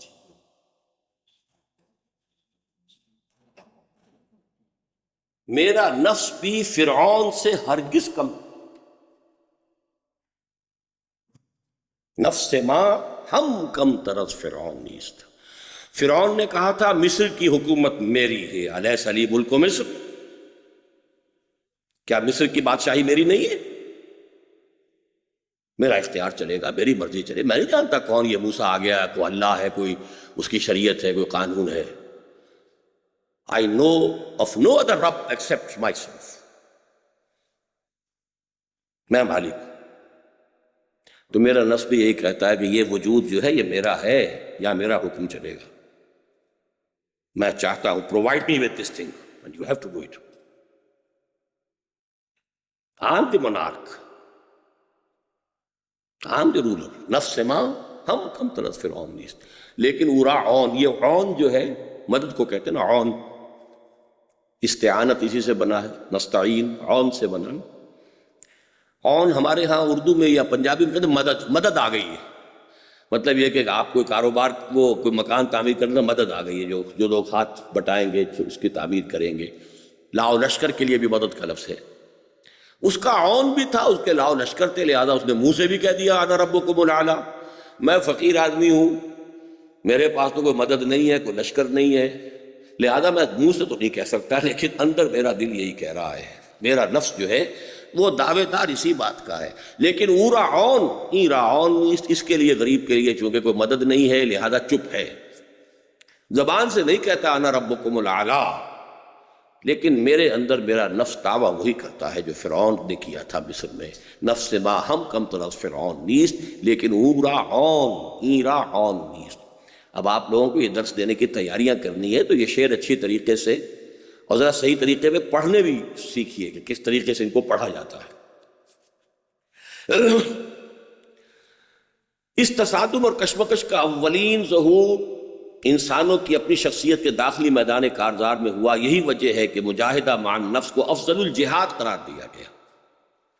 پھر جب ایمان اشخاص کے باطن میں، اسے رہنے دینا، بھی اس کو مٹا دو، اس کو رہنے دینا، جب ایمان اشخاص کے باطن میں اس طرح راسخ اور مستولی ہو گیا کہ ریب اور تشکک کے کانٹے نگل گئے، تو اب اسی جہاد و مجاہدہ کا ظہور عالم خارجی میں ظالموں، سرکشوں اور خدا کے باغیوں سے کشمکش اور تصادم کی صورت میں ہوا۔ یہاں ایک درمیانی لنک جو ہے رہ گئی ہے، اب یہاں سے یوں نکل کے سمجھیے، یہاں سے اب یہ جہاد باہر نکلے گا تو سب سے پہلے سوسائٹی، چونکہ میں پورا سرکل نہیں بنا سکتا. سوسائٹی سب سے پہلے تو شاید ماں باپ ہی راستے میں آئے، تمہارا دماغ خراب ہو گیا، پاگل ہو گئے. تمہیں اس لیے پڑھایا تھا، تم پر اس لیے پیسے خرچ کیے تھے. بیوی ناراض ہوگی، یہ کیا تمہارا دماغ پھر گیا. معاشرہ جو ہے اس کے ساتھ تصادم ہوگا. Society and social pressures, you have to resist them. اگر آپ میں حقیقی تبدیلی آئی ہے تو یہ پہلے اندر، پھر اس کے بعد اب یوں سمجھیے کہ یہ اب پولیٹیکل کہہ لیجیے، اسٹیٹ کا، یہ زمین تو اللہ کی ہے، یہ تو اللہ کے بن کے بیٹھے ہیں. یہاں تو قانون اللہ کا چلنا چاہیے. یہ ہے مراحل اس جہاد کے. لیکن پہلا مرحلہ اندر، بلکہ اس کو وہاں بھی ہے، پھر اس سے یاد. تو یہ درمیانی جو ہے یہاں پر رہ گیا تھا، اس لیے میں وہاں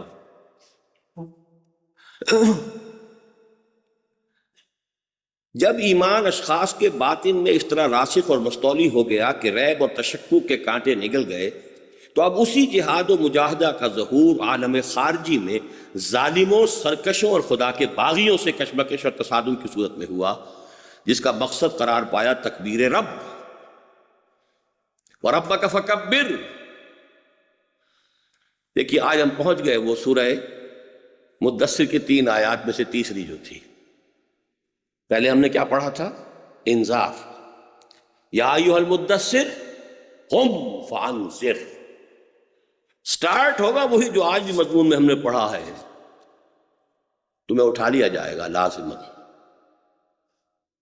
بلا وربی لتبعثن ثم لتنبؤن بما عملتم. یہاں سے دعوت شروع ہوئی، پہنچے گی کہاں؟ تکبیر رب، رب کی بڑائی نافذ. تکبیر کے معنی ہم نے کر لیے اللہ اکبر کہنا، صرف یہ اس کی ابتدا ہے. اللہ، ہم کہہ رہے ہیں اللہ بڑا ہے، اللہ بڑا ہے. بڑا تو اللہ تو نہیں ہے اس وقت ماحول کے اندر، تو بڑا کوئی اور ہے. دنیا میں تو امریکہ بڑا ہے، پاکستان میں جو بھی اس کا دستور ہے وہ بڑا ہے، جو بھی حاکم طبقات ہیں وہ بڑے ہیں.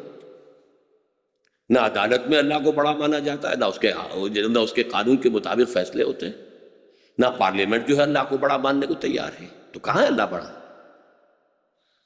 مسجدوں میں بھی کوئی چودھری لوگ ہوتے ہیں بڑے، یا یہ کہ کہیں مولوی اگر تکڑا ہے تو وہ مولوی بڑا ہے. بڑا تو کہیں بھی نہیں اللہ. رب کو بڑا کرو، تکبیر کے لفظی معنی کیا ہے؟ رب کو بڑا کرو، بڑا تو ہے، اس کی بڑائی مانی نہیں جا رہی. اسٹیبلش. یہ جہاد کی آخری منزل ہو گئی. جہاد نفس سے، جہاد معاشرے سے، جہاد باطل نظام سے، خدائی کے دعوے داروں سے. چاہے وہ خدائی کوئی ایک شخص جو ہے نمرود اور فرعون بن کر بیٹھا ہو، چاہے کسی قوم نے جو ہے پاپولر سوورنٹی کا نعرہ لگا کر خدائی اپنے ہاتھ میں لے لی ہو. ایکولی حرام، ایکولی شرک. یہاں بھی اقبال کے 2 اشعار ہیں، یہ اردو کے نیچے لکھے ہوئے ہیں. یا وسعت افلاک میں تکبیر مسلسل، یا خاک کی آغوش میں تسبیح و مناجا. سبحان اللہ، سبحان اللہ، سبحان اللہ. وہ مست کے مردان خدا گاہ خدا مست. خدا مست آ گیا، وہ مست بعد الست جو ہم نے یوز کیا تھا. اور یہ مذہب ملا و جمادات و نباتات. مولوی اللہ اکبر کہہ رہا ہے اور انگریز کی چھاونی میں کہہ رہا ہے. انگریز بھی اس سے اس لیے تعارض نہیں کرتا، اسے پتہ ہی نہیں میں کیا کہہ رہا ہوں، ورنہ گردن نہ اڑا دی جائے. اب اگر وہ صحیح ہے کہ یہ جو بھی کچھ ہوا ہے فوج کے کچھ افسرز نے کیا ہے، تو آخر ان کی خواہش یہی تھی نا اسلامی انقلاب برپا کریں. پکڑے گئے کہ نہیں؟ اگر تھا، میں تو نہیں جانتا کیا مسئلہ تھا کیا نہیں تھا. اللہ کی خدائی نافذ کرنے کی جدوجہد کرو گے تو معاشرے سے بغاوت. یہ ہے جہاد کی آخری منزل. یعنی اللہ کی کبریائی کا اقرار و اعلان اور اس کی حاکمیت مطلقہ کا بالفعل قیام و نفاذ، تاکہ اس کی مرضی جیسے آسمان پر پوری ہوتی ہے زمین پر بھی پوری ہو. یہ حضرت مسیح کے الفاظ ہیں، یا یوں کہہ لیجئے کہ یہ انجیل میں لارڈس پریئر، جیسے آپ نے سورہ فاتحہ پڑھی ہے، وہ قرآن مجید میں ہمیں اللہ نے دعا تلقین کی ہے. انجیل میں جو ہے دعا، جو ان کی لارڈس پریئر کہلاتی ہے، اس کے میں الفاظ ہیں دائی kingdom come, Thy will be done on earth as it is in heavens. اے رب تیری حکومت، تیری بادشاہی آئے، تیری مرضی جیسے آسمانوں میں پوری ہو رہی ہے زمین پر بھی پوری ہو. زمین میں فساد ہے، بغاوت ہے، ہم ہیں ساورن، ہماری مرضی، ہم قانون بنائیں گے. ہم نہیں جانتے کیا قرآن کیا کہتا ہے، انجیل کیا کہتی ہے، تورات کیا کہتی ہے. Nothing doing. They are sovereign. ہم جو چاہیں قانون بنائیں. یہ فساد ہے، یہ بغاوت ہے. اس کے خلاف اب بندہ مومن جس کے اندر سے وہ تبدیلی شروع ہوئی تھی، وہ یہاں آ کر اس کے خلاف صفارہ ہوگا. اس کی آخری منزل کیا ہے؟ اور اس کی آخری منزل ہے قتال فی سبیل اللہ، جس کا منتہائی مقصود متعین ہوا ان الفاظ میں وَقَاتِلُوهُمْ حَتَّى لَا تَكُونَ فِتْنَةٌ وَيَكُونَ الدِّينُ كُلُّهُ لِلَّهِ. ان سے جنگ جاری رکھو یہاں تک کہ کوئی فتنہ باقی نہ رہے. دیکھیے فتنہ کسے کہتے ہیں؟ کسوٹی جس پر کسی کو پرکھا جا رہا ہو. نظام باطل سب سے بڑا فتنہ ہے کہ ایک بندہ مومن کے ایمان کی ہر وقت آزمائش ہوتی ہے. اس میں he has to face friction all the time. کسوٹی پر بھی رگڑتے ہیں کہ نہیں رگڑتے ہیں کہ کھڑا ہے کہ کھوٹا ہے. تو بندہ مومن نظام باطل میں ہر وقت ایک امتحان سے دوچار ہے. اس کو ختم کر کے نظام باطل، تاکہ وہ فرکشن ختم ہو جائے. لا تکون فتنۃ وَيَكُونَ الدِّينُ كُلُّهُ لِلَّهِ. دین پارشلی اللہ کا نہ ہو، کل کا کل اللہ کا. نماز پڑھ لی اللہ کے حکم کے مطابق، شراب نہیں پی اللہ کے حکم کے مطابق، سود کا سارا نظام چلا رہے اللہ کے حکم کے خلاف، قانون سازی خود کر رہے ہیں اللہ اور اس کے رسول کی تعلیمات سے بالکل آزاد ہو کر. تو پارشل دین ہوا. پوری دنیا کے اندر وہ پارشل دین کی وجہ سے یہ مار کھا رہے ہیں. وَيَكُونَ الدِّينُ كُلُّهُ لِلَّهِ. ایمان و یقین اور جہاد و قتال. اب دیکھیے یہاں پر ہم ایمان اور یقین سے ہو کر جہاد و قتال تک پہنچ گئے. ایمان کے نتیجے میں جہاد نفس، جہاد معاشرہ، جہاد نظام کے ساتھ، اور اس کی آخری منزل قتال. ایمان و یقین اور جہاد و قتال کا یہی وہ لزوم باہمی ہے جس کو نہایت واضح اور واشگاف الفاظ میں بیان کیا گیا قرآن حکیم کی اس آیہ مبارکہ میں. انما المؤمنون الذین آمنوا باللہ ورسولہ ثم لم یرتابوا وجاہدوا باموالہم وانفسہم فی سبیل اللہ اولئک هم الصادقون.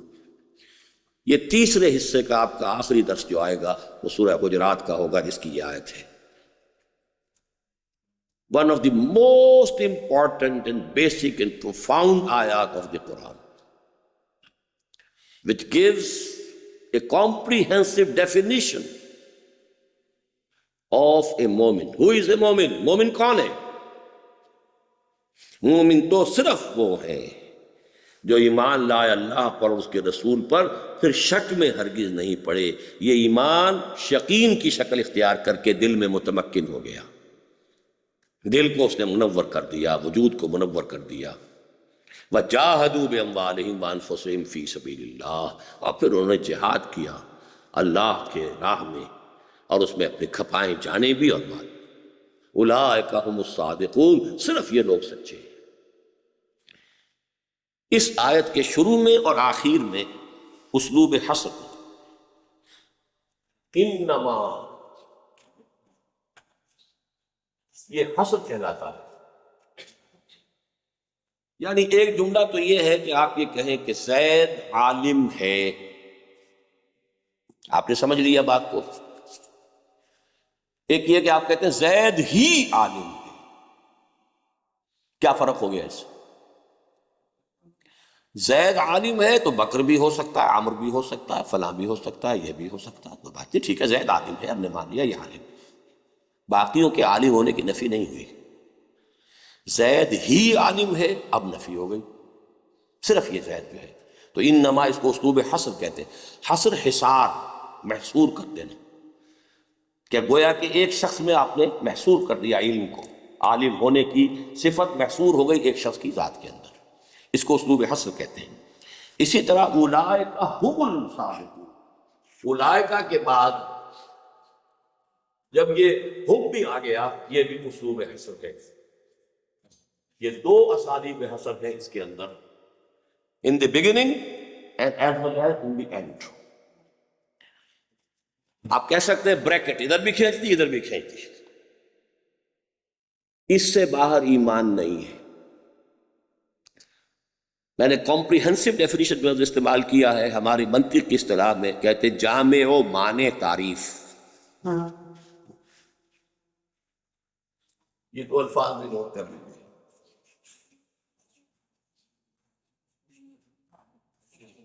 جامع بھی سے کہیں گے، سادہ سا لفظ ہے جامع، جی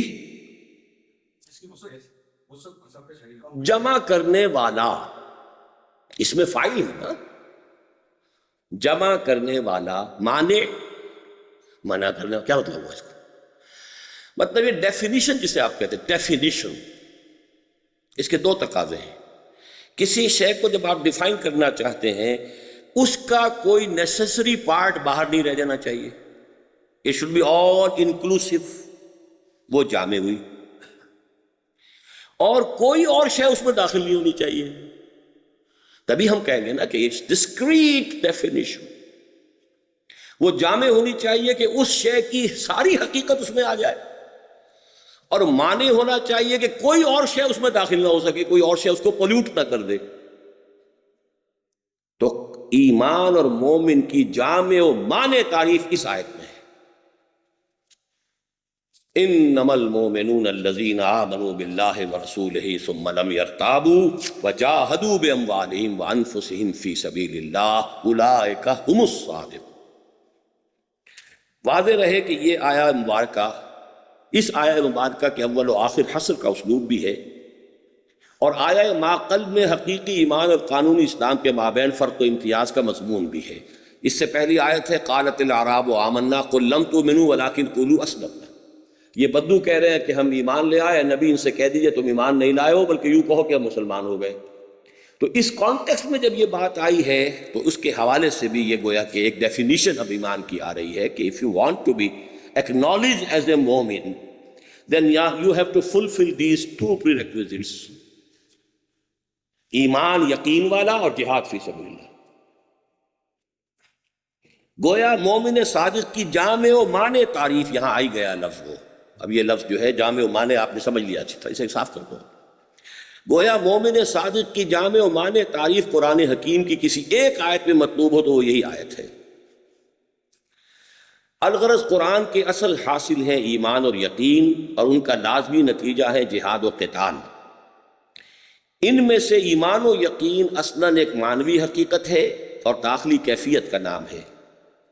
چنانچہ عالم خارجی میں اسلام کی دو عظیم ترین حقیقتیں اور نمایاں ترین حقیقتیں ہیں قرآن اور جہاد۔ اب اس کو میں پہلی دفعہ یہ کر رہا ہوں، کبھی طریقہ تو نہیں رہا ہے، ذرا کوئی ایک انسان کا آپ ایک ڈائیگرامیٹک ریپرزنٹیشن کر لیں۔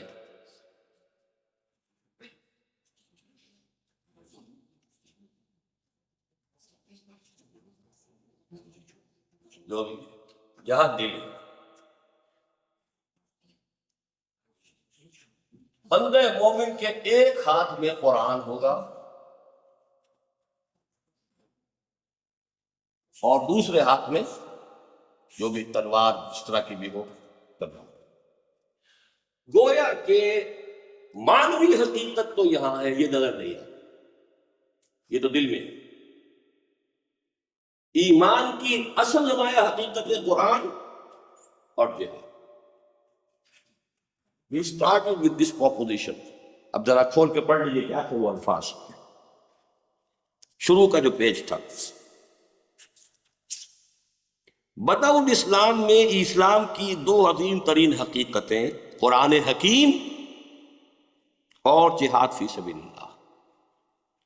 قرآن منبع و سرچشمہ ایمان و یقین، اور جہاد ایمان حقیقی کا مظہر اتم.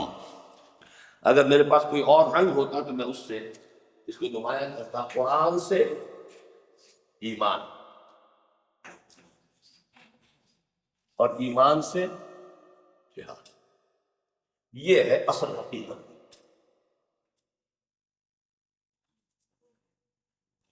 میرا خیال تھا کہ آج یہ 6 صفحے ہم پڑھ لیں گے، لیکن بات بن نہیں رہی. یہ کچھ بنی گئی، تلوار کی شکل بن گئی. میں نے تو کبھی آج تک بنائی نہیں. لیکن بہرحال قرآن اور جہاد اور یہ دل میں ایمان. پھر پڑھیے اس پیرے کو. الغرض قرآن کے اصل حاصل ہے ایمان اور یقین، اور ان کا لازمی نتیجہ ہے جہاد اور قتال. ان میں سے ایمان و یقین اصلاً ایک معنوی حقیقت اور داخلی کیفیت کا نام ہے. چنانچہ عالم خارجی میں اسلام کی دو عظیم ترین اور نمایاں ترین حقیقتیں ہیں قرآن اور جہاد. یہی وجہ ہے کہ یہ دونوں ایمان حقیقی کی مستقل علامتوں، سمبلز کی حیثیت رکھتے ہیں. ایک ہاتھ میں قرآن، ایک ہاتھ میں تلوار. اور مرد مومن کی شخصیت کا جو ہیولہ تخیل اور تصور میں ابھرتا ہے، اس کے ایک ہاتھ میں قرآن اور دوسرے ہاتھ میں تلوار لازمی و لابودی ہے.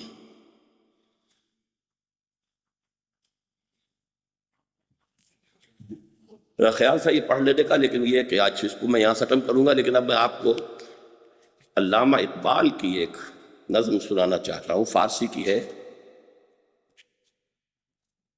شرف النساء نام کی ایک خاتون اسی شہر لاہور میں گزری ہیں. ان کا مزار بھی تھا یہ یونیورسٹی کے پاس. اب مجھے معلوم نہیں کیا حال ہے.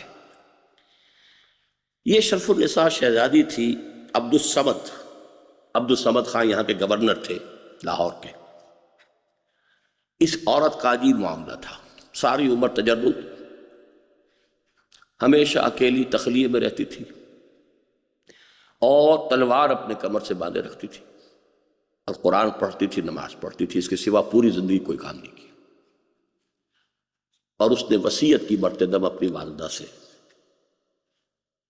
کہ میرے بعد میرا یہ قرآن اور میری یہ تلوار یہ میری قبر پر رکھ دینا. اس چیز کو اور اس کی قبر پر رکھے رہے. یہ پھر جب سکھوں کا راج آیا ہے تو پھر وہاں سے ہر چیز جو ہے ختم ہو گئی، برباد ہو گئی. اس کی قبر پر قرآن اور تلوار رکھے رہے ہمیشہ. وہ میں آپ کو سنا رہا ہوں. سراپا ذوق و شوق و درد و داغ. وہ عورت جو سراپا ذوق و شوق و درد و داغ. حاکم پنجاب را چشم و چراغ. پنجاب کے گورنر کے لیے وہ چشم و چراغ، نور لخت، نور عین، لخت جگر. تاز قرآن پاک می سوزد وجود، از تلاوت یک نفس فارغ نبود. تلاوت قرآن سے اس کا کوئی سانس بھی فارغ نہیں تھا، تاکہ قرآن مجید سے اس کا اپنے اندر کا وجود جو ہے وہ جلتا رہے، بھڑکتا رہے. در کمر تیغے درو قرآن بدست. عورت ہے کسی جہاز، لیکن یہ کہ تلوار، 2 دھاری تلوار اس کی کمر سے ہمیشہ بندھی رہتی تھی اور ہاتھ میں قرآن. تن بدن ہوش و حواس اللہ مست. مست کا لفظ پھر آ گیا. بادہ، وہ جو میں نے کہا مست بادہ الست، اس کے تن ہوش حواس بس اللہ کے اندر ہی تھے. خلوت و شمشیر و قرآن و نماز.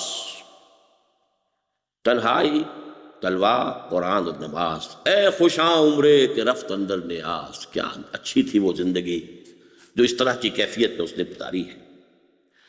بر لبے اونچو دمے آخر رسید. جب اس کا آخری سانس اس کے ہونٹوں تک آیا ہے، یعنی جب ہچکی بنتی ہے، عالم نزا، سوئے مادر دید و مشتاقانہ دید، تو اپنی والدہ کی طرف دیکھا ہے بہت بڑی محبت بھری نگاہوں سے. گفت اور کہا، گفت اگر از راز من داری خبر، کہ اماں جان اگر میرے راز کی آپ کو خبر ہے، آپ جانتی ہیں میرے احوال کو. سوئے این قرآن این سوئے این شمشیر و این قرآن نگر، تو اس تلوار اور اس قرآن کو دیکھیے. این دو قوت حافظ یک دیگرند، یہ دو قوتیں ہیں جو ایک دوسرے کی حفاظت کرنے والی. یہ شعر بہت اہم ہے. این دو قوت حافظ یک دیگرند، کائنات زندگی را محورند. زندگی کی پوری کائنات کا محور یہی ہے، دو قوتیں ہیں، قرآن اور تلوار. اندری عالم کے میرد ہر نفس، اس دنیا میں کہ جس میں ہر جاندار کو مرنا ہی ہے.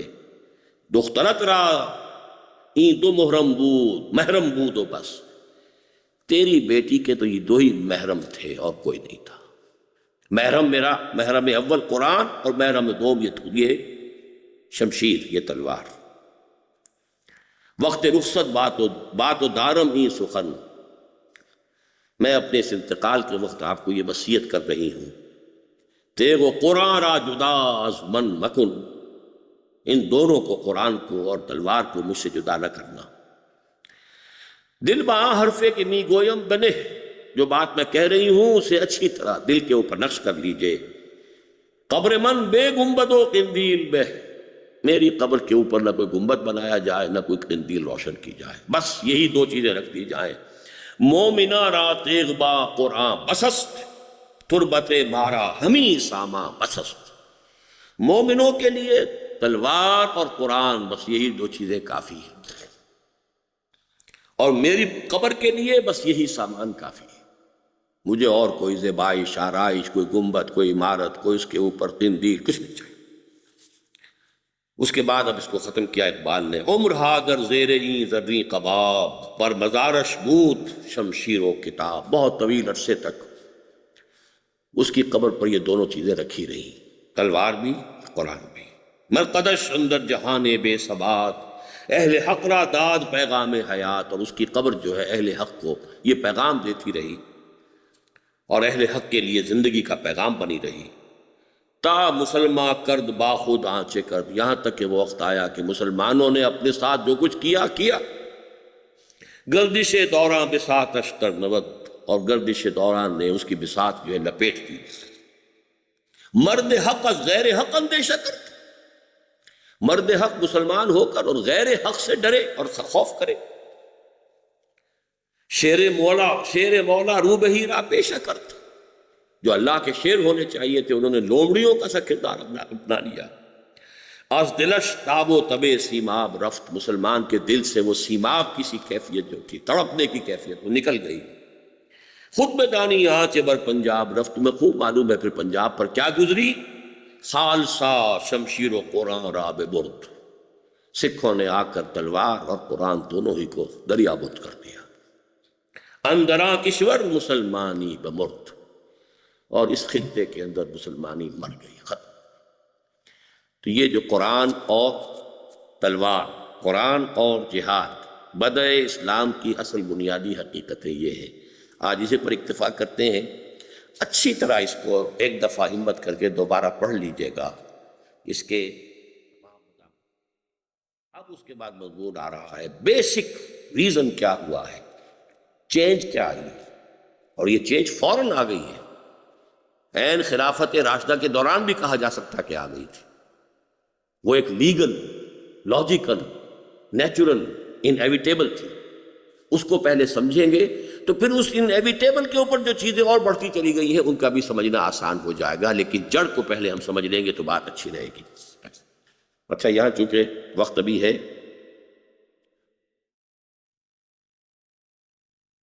اس سے پہلے بھی وہ لیونگ ہے. وہ تو ایک سپرمیٹوزون بھی جو گیا ہے رحم مادر میں، وہ بھی لیونگ ہے، very much living, very active, actually moving. اور جو سیل آیا ہے ماں کی طرف سے، ایگ جو ہے، لیونگ ہے. باقی سارے مراحل بھی جو 4 مہینے تک لیونگ آرگنزم ہے، روح نہیں ہے اس میں. روح پھر وہاں سے کولڈ سٹوریج میں جو ارواح رکھی ہوئی ہے سب کی، جو ہماری تخلیق اولا ہوئی تھی ارواح کی شکل میں، پھر اس کی روح لا کے اس میں شامل کی جاتی ہے. اب یہ انسان ہے. تو در حقیقت اس کو دونوں چیزوں سے آپ علیحدہ علیحدہ سمجھیے. جان اور شے، روح اور شے. جانوروں میں، حیوانات میں، جنات میں بھی روح نہیں ہے. روح مجسم فرشتے، اور روح حیوانی وجود کے ساتھ انسان، بس اللہ. اور کسی شے میں روح نہیں ہے. اب اس کو ایک شعر بھی اگر لکھنا چاہیں لکھ لیں، تھوڑا صاف کرنا ہوگی. تمہیں بہت پسند آ گئی شعر نہیں تصویر؟ ہاں جی، سبھی کا.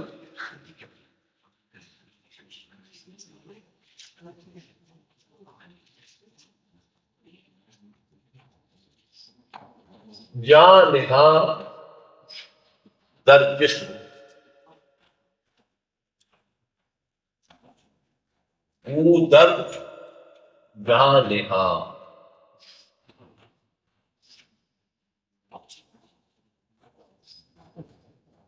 ہے نہاں اندر نہاں، ہے جانے جہاں.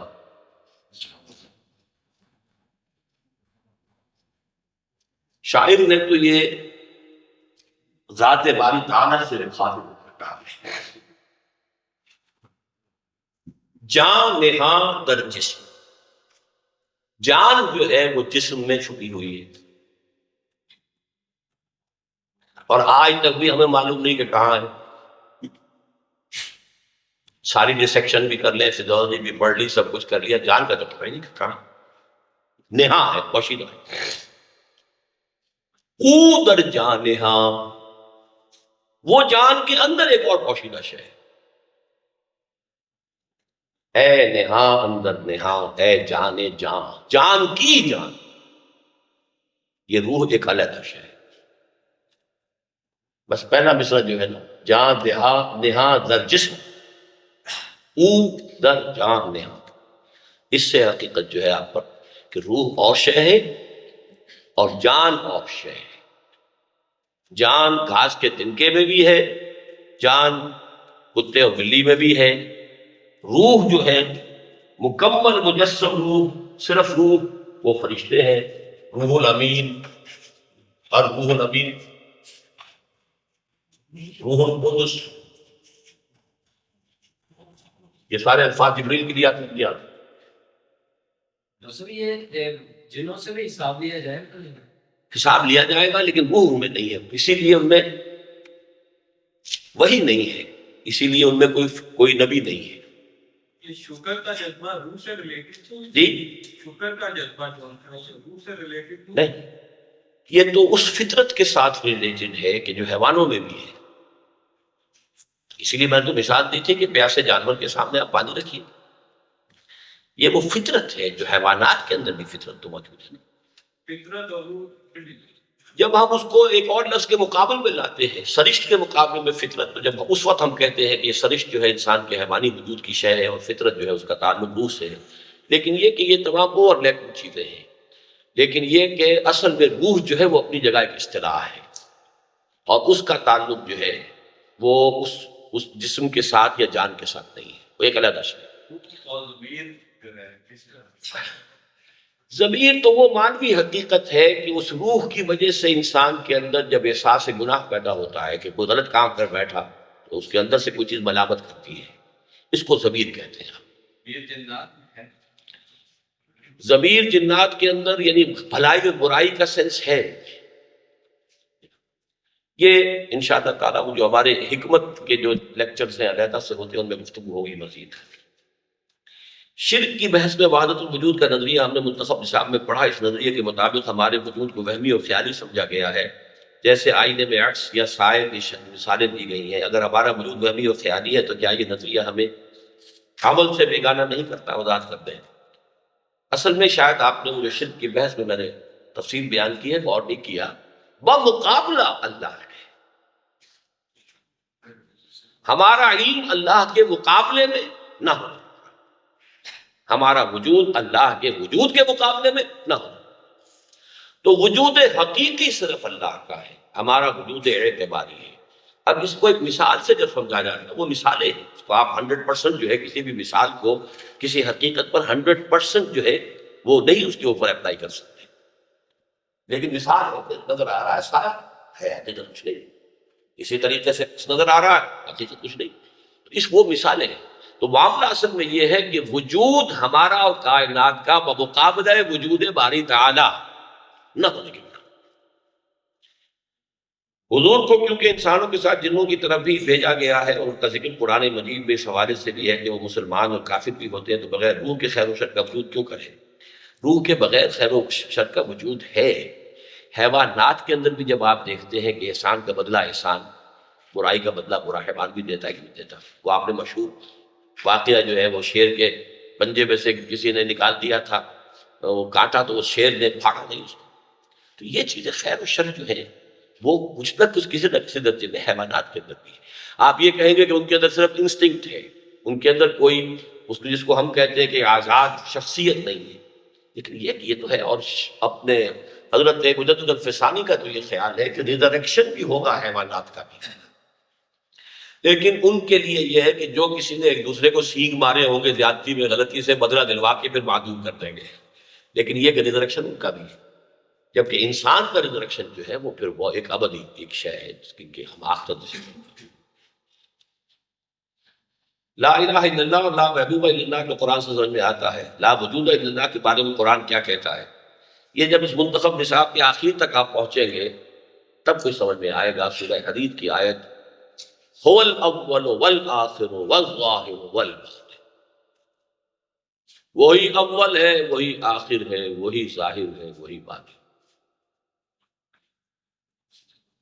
یہ وحدت الوجود ہے قرآن کے اندر، لیکن ابھی اس چکر میں نہ پڑیے، اس کو انشاءاللہ جب آپ اس مقام تک پہنچیں گے تو یہ بات سمجھ میں آئے گی۔